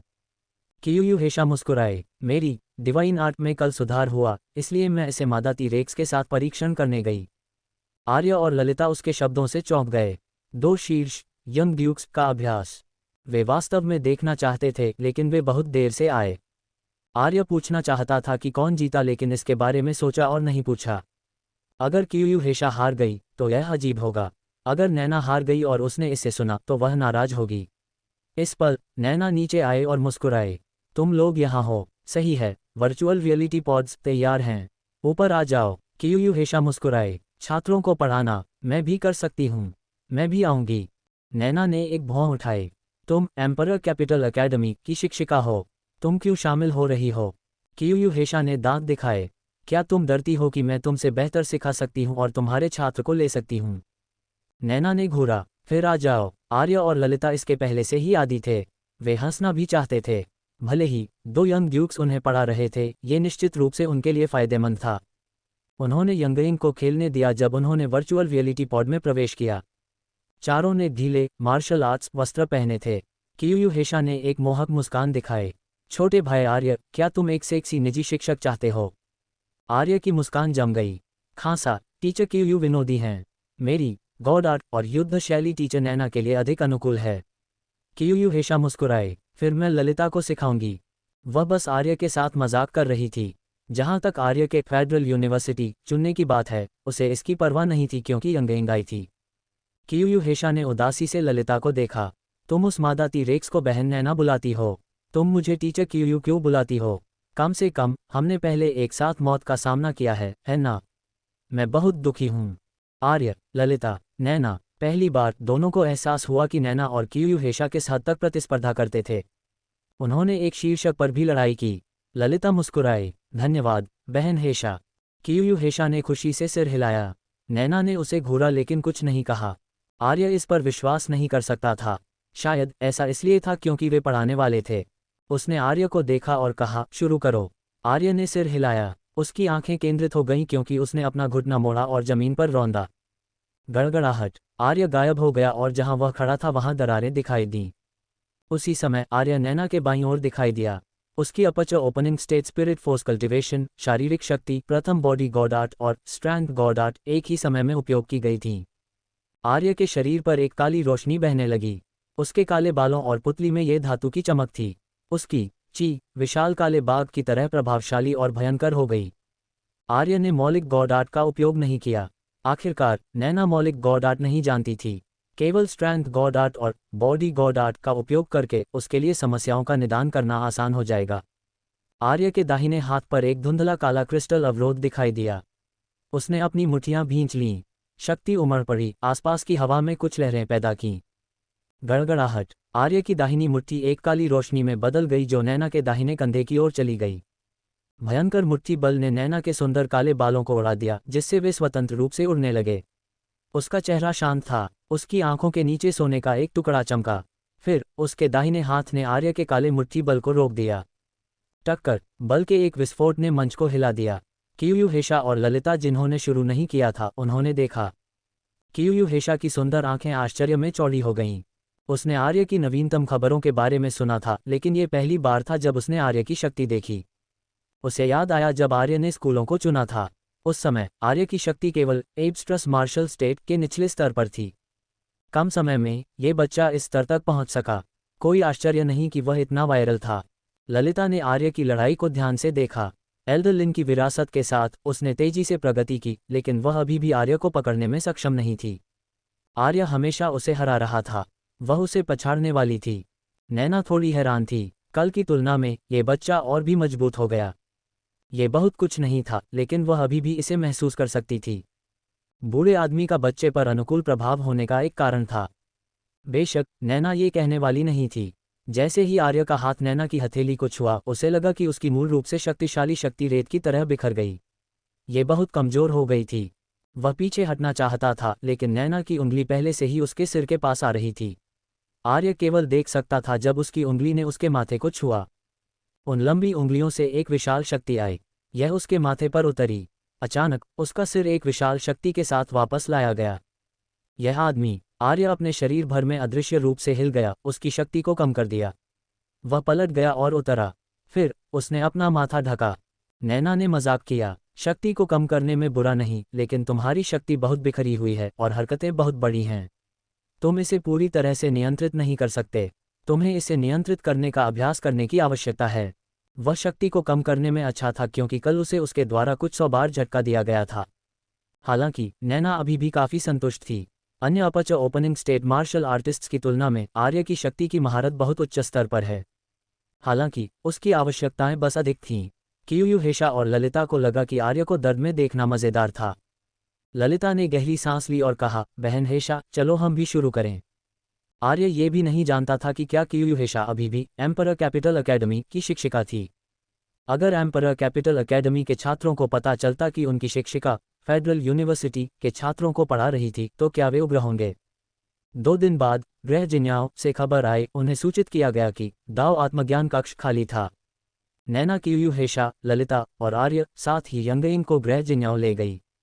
चूंकि 4 लोग जिन्हें यंगइंग सबसे अधिक परिचित थी वे दाव आत्मज्ञान कक्ष में जा रहे थे, वे यंगइंग को अकेला नहीं छोड़ सकते थे। कौन जानता था कि क्या वह भूख के कारण पूरे डॉम्प को खा जाएगी, और शायद बूढ़े आदमी नैना को यंगइंग के साथ रहने से फायदा होगा। झोपड़ी के सामने नैना का उड़ने वाला जहाज रुक गया। चारों यंगइंग को नीचे ले आए। उसने उत्सुकता से चारों ओर देखा। बूढ़ा आदमी नैना पहले से ही झोपड़ी के बाहर इंतजार कर रहा था। नैना यंगइंग पर मुस्कुराए। छोटी यंगइंग, ये बूढ़ा आदमी बहन का परदादा है। इस महीने के लिए हम इस ग्रह पर अन्य स्थानों पर कल्टीवेट कर रहे होंगे। क्या तुम बूढ़े दादा के साथ रह सकती हो? यंगइंग का शरीर अकड़ गया। उसने चारों को देखा और पलकें झपकाईं। क्या तुम सच में कल्टीवेट करने के लिए इस ग्रह पर रहने वाले हो? तुम लोग नहीं जाओगे। आर्य ने यंगइंग का सिर रगड़ा। चिंता मत करो, हम नहीं जाएंगे। बूढ़ा आदमी नैना नीचे झुका और दोस्ताना तरीके से यंगइंग पर मुस्कुराया।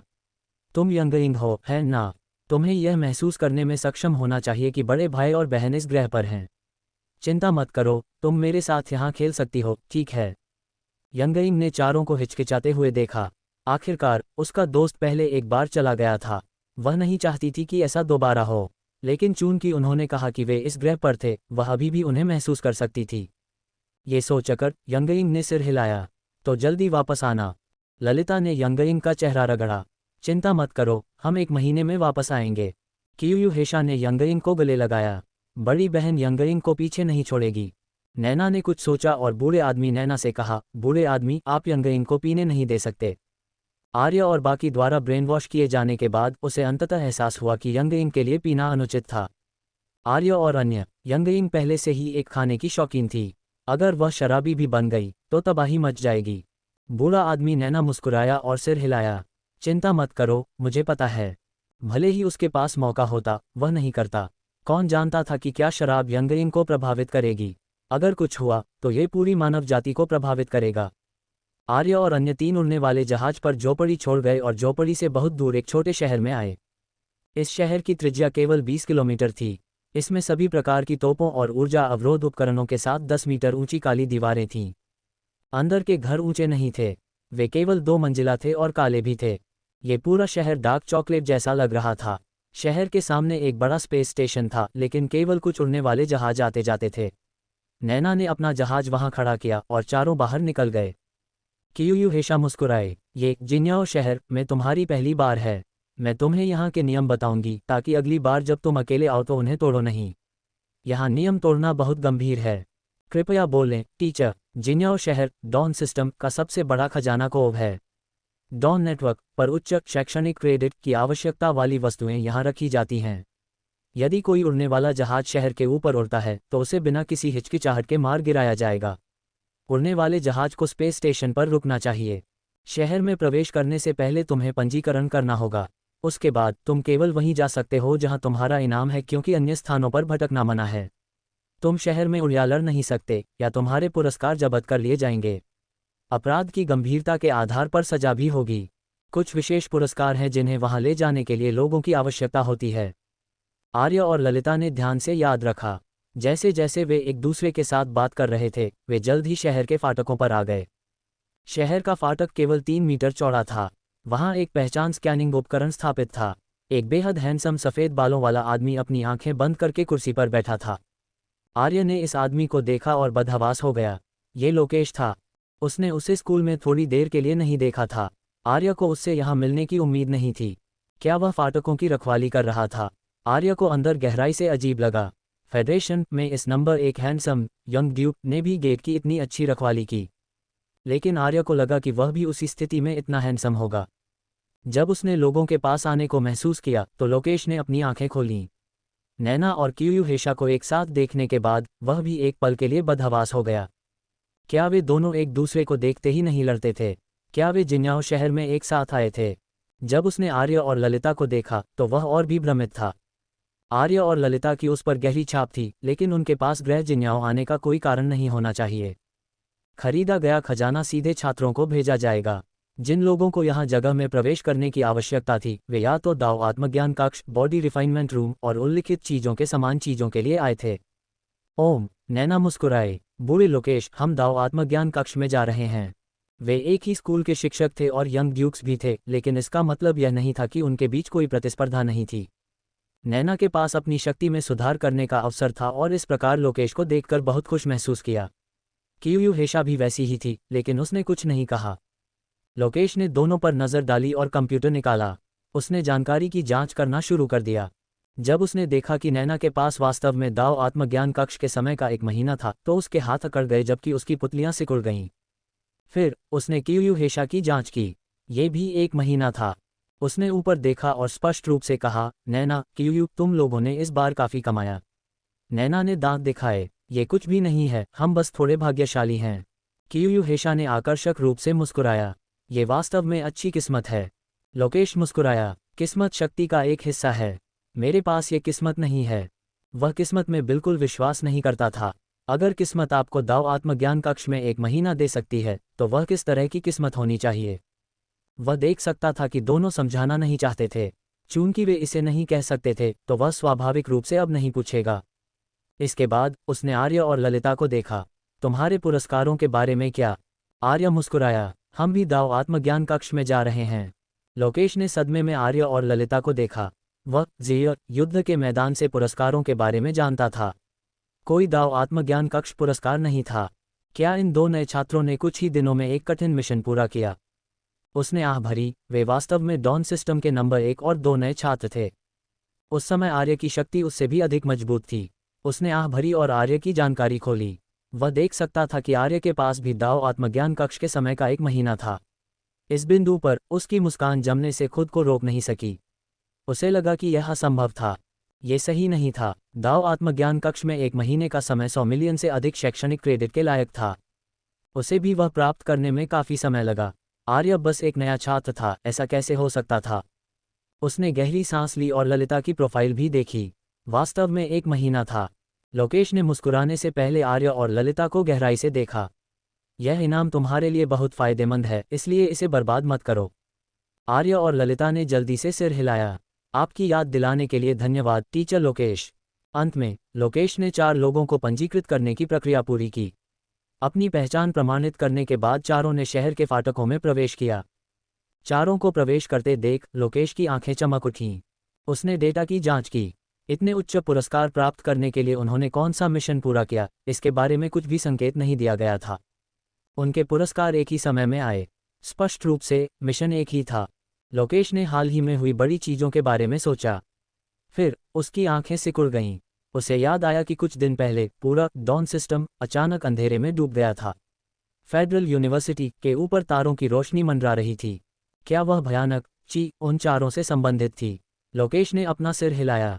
स्वाभाविक रूप से इसकी संभावना बेहद कम थी। उसने जिन्याओ सेज को देखा था। वह ची एक संत से कहीं अधिक मजबूत थी। अगर इसका इरादा बुरा होता तो वे खतरे में होते। स्पष्ट रूप से यह मानव जाति का प्राणी नहीं था। एक विदेशी जाति जो एक शक्तिशाली प्राणी थी, उनसे क्यों संबंधित होगी? लोकेश ने इसके बारे में सोचना बंद कर दिया। इस रक्षक मिशन को पूरा करने के बाद उसके पास शैक्षणिक क्रेडिट आएंगे, लेकिन यह नैना और क्यूयूहेशा के साथ तुलना नहीं कर सकता था। 4 रेस सोशल गैदरिंग में केवल 1 वर्ष बचा था। यंग ड्यूक्स अन्य 3 जातियों की युवा पीढ़ी के साथ मेलजोल करने जा रहे थे। पर्याप्त समय नहीं था। जिन्याओ शहर के अंदर काले कवच पहने गश्ती दल की टुकड़ियों ने सड़कों पर गश्त की। ये योद्धा सभी अपच ओपनिंग स्टेट हैं। उनमें से किसी की भी ची उससे कमजोर नहीं थी। आर्य अविश्वास में था। उसने सोचा कि वह काफी मजबूत था, लेकिन गश्ती दल की कोई भी यादृच्छिक टुकड़ी इतनी मजबूत थी। ललिता की आंखें चमक उठीं जब उसने कहा, नेता मोर्टल इवोल्यूशन स्टेट तक पहुंच गया था।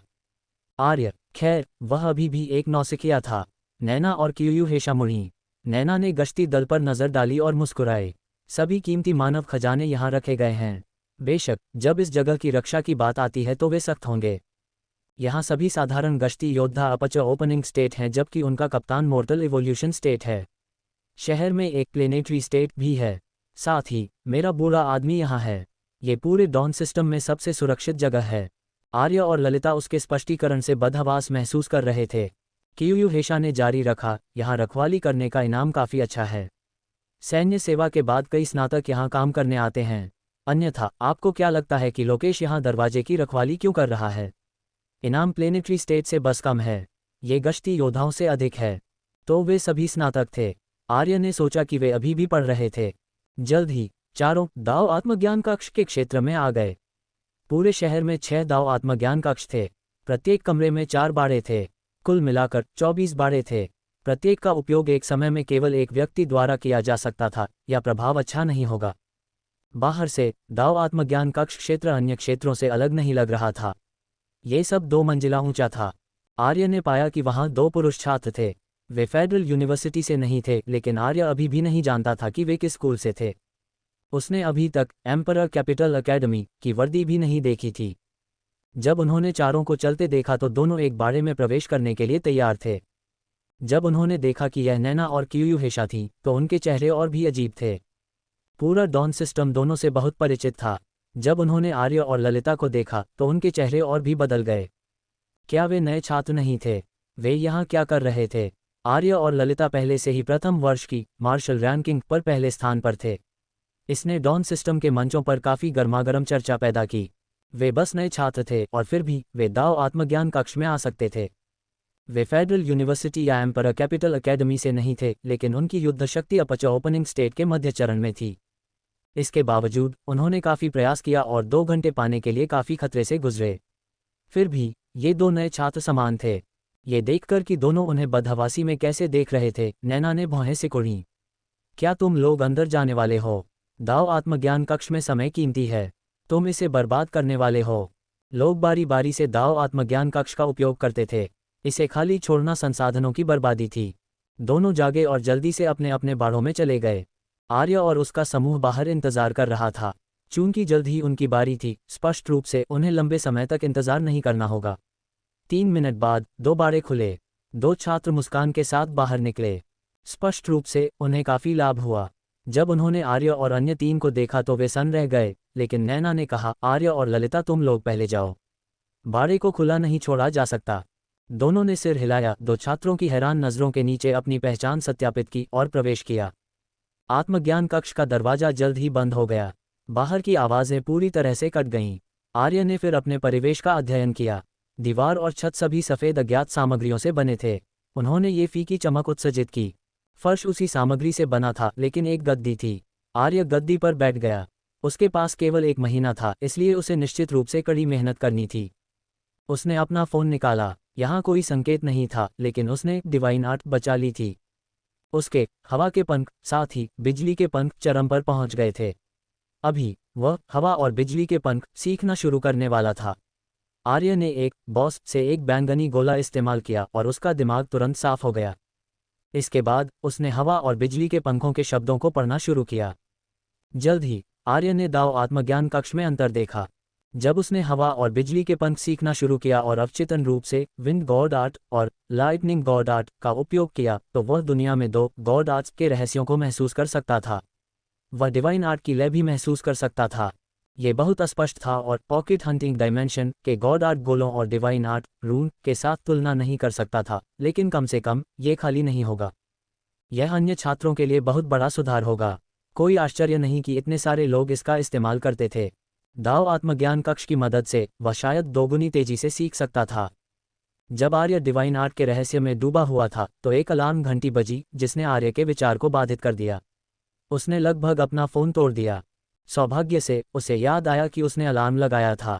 वह डिवाइन आर्ट सीखने में इतना डूबने से डरता था कि वह पॉकेट हंटिंग डायमेंशन में प्रवेश करना भूल जाएगा। यदि कोई बहुत विशेष परिस्थिति नहीं थी तो आर्य अभी भी पॉकेट हंटिंग डायमेंशन में प्रवेश करना चाहता था। उसने अपनी आंखें बंद कर लीं और पॉकेट हंटिंग डायमेंशन में प्रवेश किया। जैसे ही आर्य घास पर दिखाई दिया, उसने अपने पीछे अज्ञात शक्तिशाली बल महसूस किया। उसने अपने हवा के पंखों का उपयोग किया और तुरंत गायब हो गया। वह 1 किलोमीटर दूर फिर से दिखाई दिया। गड़गड़ाहट, एक कान चौंकाने वाला विस्फोट हुआ। स्पिरिट फोर्स भयंकर हवाओं में बदल गई जिसने आर्य के बालों को हर जगह उड़ा दिया। उसकी नज़र तब 50 मीटर लंबे विशाल काले एनाकोंडा पर उतरी। फुफकार, एनाकोंडा चूक गया और फिर आर्य की ओर रेंगता हुआ आया। काली किरणें आर्य के चारों ओर उठीं। हवा और बिजली पार हो गई। उसकी फायर गॉड अब साथ नहीं रख सकी, इसलिए आर्य ने निर्दयता से इसे छोड़ दिया। वह उस कोशिश करना चाहता था जो उसने दिन के दौरान सीखा था। गॉड आर्ट्स को मिलाने की तुलना में हवा के पंख और बिजली के पंखों को मिलाना कठिन था, लेकिन उसे पहले ही संकेत मिल गया था। उसे बस अभ्यास की जरूरत थी। हवा और बिजली पार हो गई। आर्य ने मीटर मोटी काली स्पिरिट फोर्स की उल्टी को चकमा दिया क्योंकि उसने विंड और लाइटनिंग गॉड आर्ट के सम्मिलन को नियंत्रित किया। एनाकोंडा की शक्ति लगभग 130 अपच थी, लेकिन यह आर्य की गति से मेल नहीं खा सकता था जिसने हवा के पंखों का उपयोग किया था। ये केवल आर्य का हिंसक रूप से पीछा कर सकता था। कुछ पलों बाद आर्य का चेहरा बदल गया। हिंसक हवा और बिजली की ची अस्थिर हो गई। इस पल आर्य ने अपने हवा के पंख फड़फड़ाए और एनाकोंडा के सिर के ऊपर दिखाई दिया। उसकी मुट्ठी ने हरी और बैंगनी हवा और बिजली ली क्योंकि यह उसके पैमाने पर टूट गई। एनाकोंडा आर्य के हमले को चकमा नहीं दे सका, इसलिए उसने इसे सीधे लेने का फैसला किया। गड़गड़ाहट, हरी हवा जो आर्य की मुट्ठी से निकली, बैंगनी बिजली ले गई और एनाकोंडा के सख्त पैमाने से टकरा गई। युद्ध की लहरें 10 किलोमीटर से अधिक तक फैल गईं। आसपास की लंबी घास विंड ब्लेड्स द्वारा टुकड़ों में पीस दी गई। काली सूखी धरती को एक हिंसक बल द्वारा जोत दिया गया था। टक्कर का केंद्र हरी, बैंगनी और काली किरणों से भरा था। कुछ पलों बाद रोशनी गायब हो गई, जिससे पता चला कि अंदर क्या था। वहां कुछ किलोमीटर की दूरी की एक गहरी खाई दिखाई दी। एनाकोंडा का सिर झुलस गया था। इसके शरीर पर कई घाव दिखाई दिए। उसी समय सांप का खून बह निकला, एक पोखर बना दिया। हवा चली और हवा खून की गंध से भर गई। ज्यादा दूर नहीं, आर्य पूरी तरह से घावों से ढका हुआ था। उसका दाहिना हाथ खूनी था क्योंकि वह जमीन पर कमजोरी से लेटा हुआ था। वह हौंफ रहा था और खांस रहा था। धत, उसने अपने पूरे शरीर में दर्द महसूस किया। उसे जो चोट मिली थी वह एनाकोंडा की शक्ति के कारण नहीं थी, बल्कि यह पहली बार था जब उसने विंड गॉड आर्ट और लाइटनिंग गॉड आर्ट को मिलाया था, इसलिए उसने खुद को उड़ा दिया। यदि उसके पास प्रथम बॉडी गॉड आर्ट और प्रथम ढाल नहीं होती तो उसने वास्तव में खुद को मार डाला होता। इसने आर्य को उस समय की याद दिला दी जब उसने विंड गॉड आर्ट और फायर गॉड आर्ट को मिलाने की कोशिश की थी। कुछ महीने हो चुके थे। आर्य ने यह महसूस करने के बाद आह भरी कि समय कितनी तेजी से बीत गया।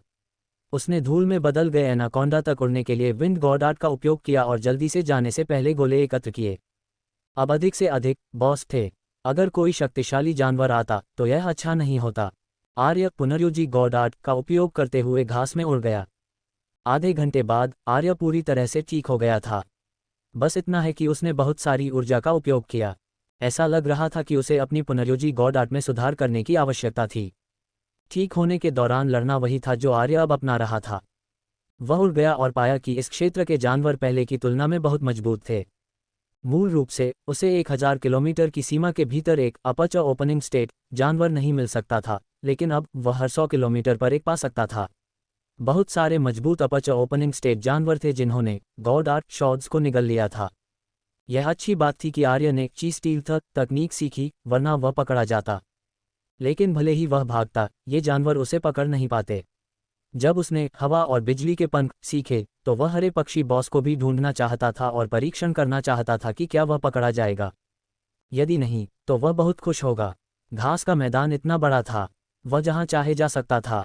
ठीक होने के बाद आर्य ने ठंडे और निर्दय जंगलिंग मोड में प्रवेश किया। 2 दिन बाद घास के मैदान के किसी हिस्से में आर्य ने ठंडक से एक 5 मीटर ऊंचे भेड़ जैसे जानवर को देखा। इसके 2 नुकीले सींग थे, एक हरा और एक बैंगनी। ये गहरे फर से ढका हुआ था। आर्य ने गहरी सांस ली। 3 गॉड आर्ट्स सैकड़ों हजारों किलोमीटर के घास के मैदान पर हावी होने के बाद यह पहली बार था जब उसका सामना 3 गॉड आर्ट वाले जानवर से हुआ। हालांकि गॉड आर्ट का उनका ज्ञान उन गॉड आर्ट जानवरों द्वारा सीमित था, लेकिन 3 गॉड आर्ट की शक्ति निश्चित रूप से कमजोर नहीं होगी। ये भीड़ निश्चित रूप से जानवरों के बीच एक प्रोडिजी थी। दहाड़, भीड़ काफी उत्तेजित थी। इसने आर्य को प्रतिक्रिया करने के लिए पर्याप्त समय भी नहीं दिया। इस बिंदु पर यह अचानक दहाड़ा। काला रंग इसके शरीर को ढक लिया जबकि हवा और बिजली इसके शरीर भर में चमक उठी। फिर इसने चार्ज किया। गड़गड़ाहट, 10 मीटर गहरी खाई दिखाई दी। घास और मिट्टी हवा में उड़ी, लेकिन उसका विशाल शरीर चला गया था। आर्य की आंखों में एक काला रून चमका क्योंकि उसका शरीर काले क्रिस्टल रून से ढका हुआ था। प्रथम ढाल सक्रिय। उसी समय उसकी पीठ के पीछे हरे पंखों की एक जोड़ी दिखाई दी। धुंधली हरी हवा आर्य के शरीर की सतह पर दिखाई दी। उसके पंख फड़फड़ाए और वह तुरंत 10 मीटर बाईं ओर स्थानांतरित हो गया। वह इतना तेज था कि उसके जागने पर आफ्टर इमेज देखी जा सकती थी। उसी समय एक काली आकृति चार्ज करती हुई गुजरी। आर्य के पंख फिर से फड़फड़ाए और वह काली आकृति के किनारे दिखाई दिया। वह मुक्का मारने की योजना बना रहा था जब उसने अपनी तरफ एक तेज चीख महसूस की। उसने नजर डाली और देखा कि तेज विंड ब्लेड्स उस पर गोली मार रहे थे। उसके ऊपर बिजली भी थी। आर्य के पंख फिर से फड़फड़ाए और हमलों को चकमा दिया। हालांकि काली भीड़ के पास विंड और लाइटनिंग गॉडार्ड थी, लेकिन वे केवल अलग अलग हमला कर सकती थीं। वे आर्य की तुलना में कमजोर थीं। आर्य दूसरी तरफ दिखाई दिया और अपनी मुट्ठी के चारों ओर बैंगनी और हरी रोशनी के साथ मुक्का मारा। आज वह आर्य आयरन हेड था। वह बस एक बार गॉडार्ड को मिलाने में विफल रहा। वह फिर भी ऐसा कर सकता था। धुंधले काले क्रिस्टल अवरोध पर हवा और बिजली आपस में मिल गई क्योंकि आर्य ने भेड़ के पेट की ओर मुक्का मारा। मरो। काली भेड़ के पास विंड गॉडार्ड थी, लेकिन डिवाइन आर्ट के सशक्तिकरण के बिना यह आर्य से धीमी थी। भेड़ ने देखा कि वह हमले को चकमा नहीं दे सकती थी, इसलिए उसकी आंखों ने और भी हिंसक किरणें छोड़ीं। विंड ब्लेड्स और बिजली उसकी तरफ बनी और आर्य की मूर्ति का स्वागत किया। गड़गड़ाहट। एक चौंकाने वाली लहर 10 किलोमीटर से अधिक तक फैल गई। आसपास के कमजोर जानवर सभी भाग गए। बिजली और हवा ने भूमि को तबाह कर दिया। दहाड़। काली भेड़ दर्द की एक झलक के साथ दहाड़ी। अंततः रोशनी चली गई और दृश्य साफ हो गया। एक भयानक बड़ा छेद था जिसमें से उसके अंग देखे जा सकते थे भेड़ की तरफ। आर्य ने अपने पंख फड़फड़ाए और 10 मीटर ऊपर दिखाई दिया। उसका दाहिना हाथ शक्तिहीन हो गया। उसकी बांह पर खून के घाव दिखाई दिए क्योंकि खून उसकी उंगलियों तक टपक गया और नीचे गिर गया। आर्य का मुंह हैंग गया। ये कौन संभाल सकता था? वह हर बार खुद को उड़ा देता था। ये पिछली बार से बेहतर था। उसका दाहिना हाथ बस टूट गया था। उसने भेड़ को देखा। उसकी चीख कमजोर थी, लेकिन वह अभी भी उसे हिंसक रूप से घूर रही थी। आर्य को परवाह नहीं थी। अगर हो सके तो उसे पकड़ो। उसने भेड़ को देखा जब उसने अपने हाथ को ठीक करने के लिए पुनर्योजी गॉडार्ड का उपयोग किया। उसे स्वीकार करना चाहिए, पुनर्योजी गॉडार्ड बहुत अच्छा महसूस करती थी। भले ही वह घायल हो, उसे चिंता करने की जरूरत नहीं थी। ज्यादा से ज्यादा उसे केवल आधे घंटे की आवश्यकता होगी और वह नया जैसा अच्छा था। केवल एक टूटे हुए दाहिने हाथ के लिए उसे आधे घंटे की भी आवश्यकता नहीं थी। दहाड़। जैसे ही आर्य ठीक होने लगा, भीड़ ने गॉडार्ड का उपयोग करके चार्ज किया। इस बार उसने आर्य को काटने के लिए अपना मुंह भी खोला। आर्य हवा में अपने पंखों के साथ झपकता रहा क्योंकि उसने भेड़ के हमलों को चकमा दिया। इस भेड़ की युद्ध शक्ति कम नहीं थी। आर्य ने महसूस किया था कि उसकी चीख खतरनाक थी। अगर उस पर एक बार प्रहार किया जाता तो शायद वह भी बुरी तरह घायल हो जाता। लेकिन गति में अंतर ने इसे अपने गुस्से को बाहर निकालने के लिए कोई जगह नहीं छोड़ी। कुछ पलों बाद आर्य का दाहिना हाथ आखिरकार ठीक हो गया। इस प्रकार आर्य ने भेड़ के घाव पर फिर से हवा और बिजली सम्मलन गॉडार्ड का उपयोग किया। भयानक शक्ति भेड़ के शक्तिशाली शरीर से गुजरी और उसके अंगों को फाड़ दिया, अंत में उसे मार डाला। बेशक कीमत यह थी कि उसका हाथ फिर से टूट गया। हालांकि वह हर बार घायल हो जाता था, वह गॉडार्ड्स को मिलाने की प्रक्रिया को याद रख सकता था। जब वह बाहर जाएगा तो वह इसे सीखने के लिए बैंगनी गोले और दाव आत्मज्ञान कक्ष का उपयोग करेगा। इससे पहले कि आर्य आसानी से सांस ले पाता, उसने 3 बेहद शक्तिशाली ची महसूस की। एक ची थी जिससे आर्य परिचित था। यह नीला पक्षी बॉस की ची थी।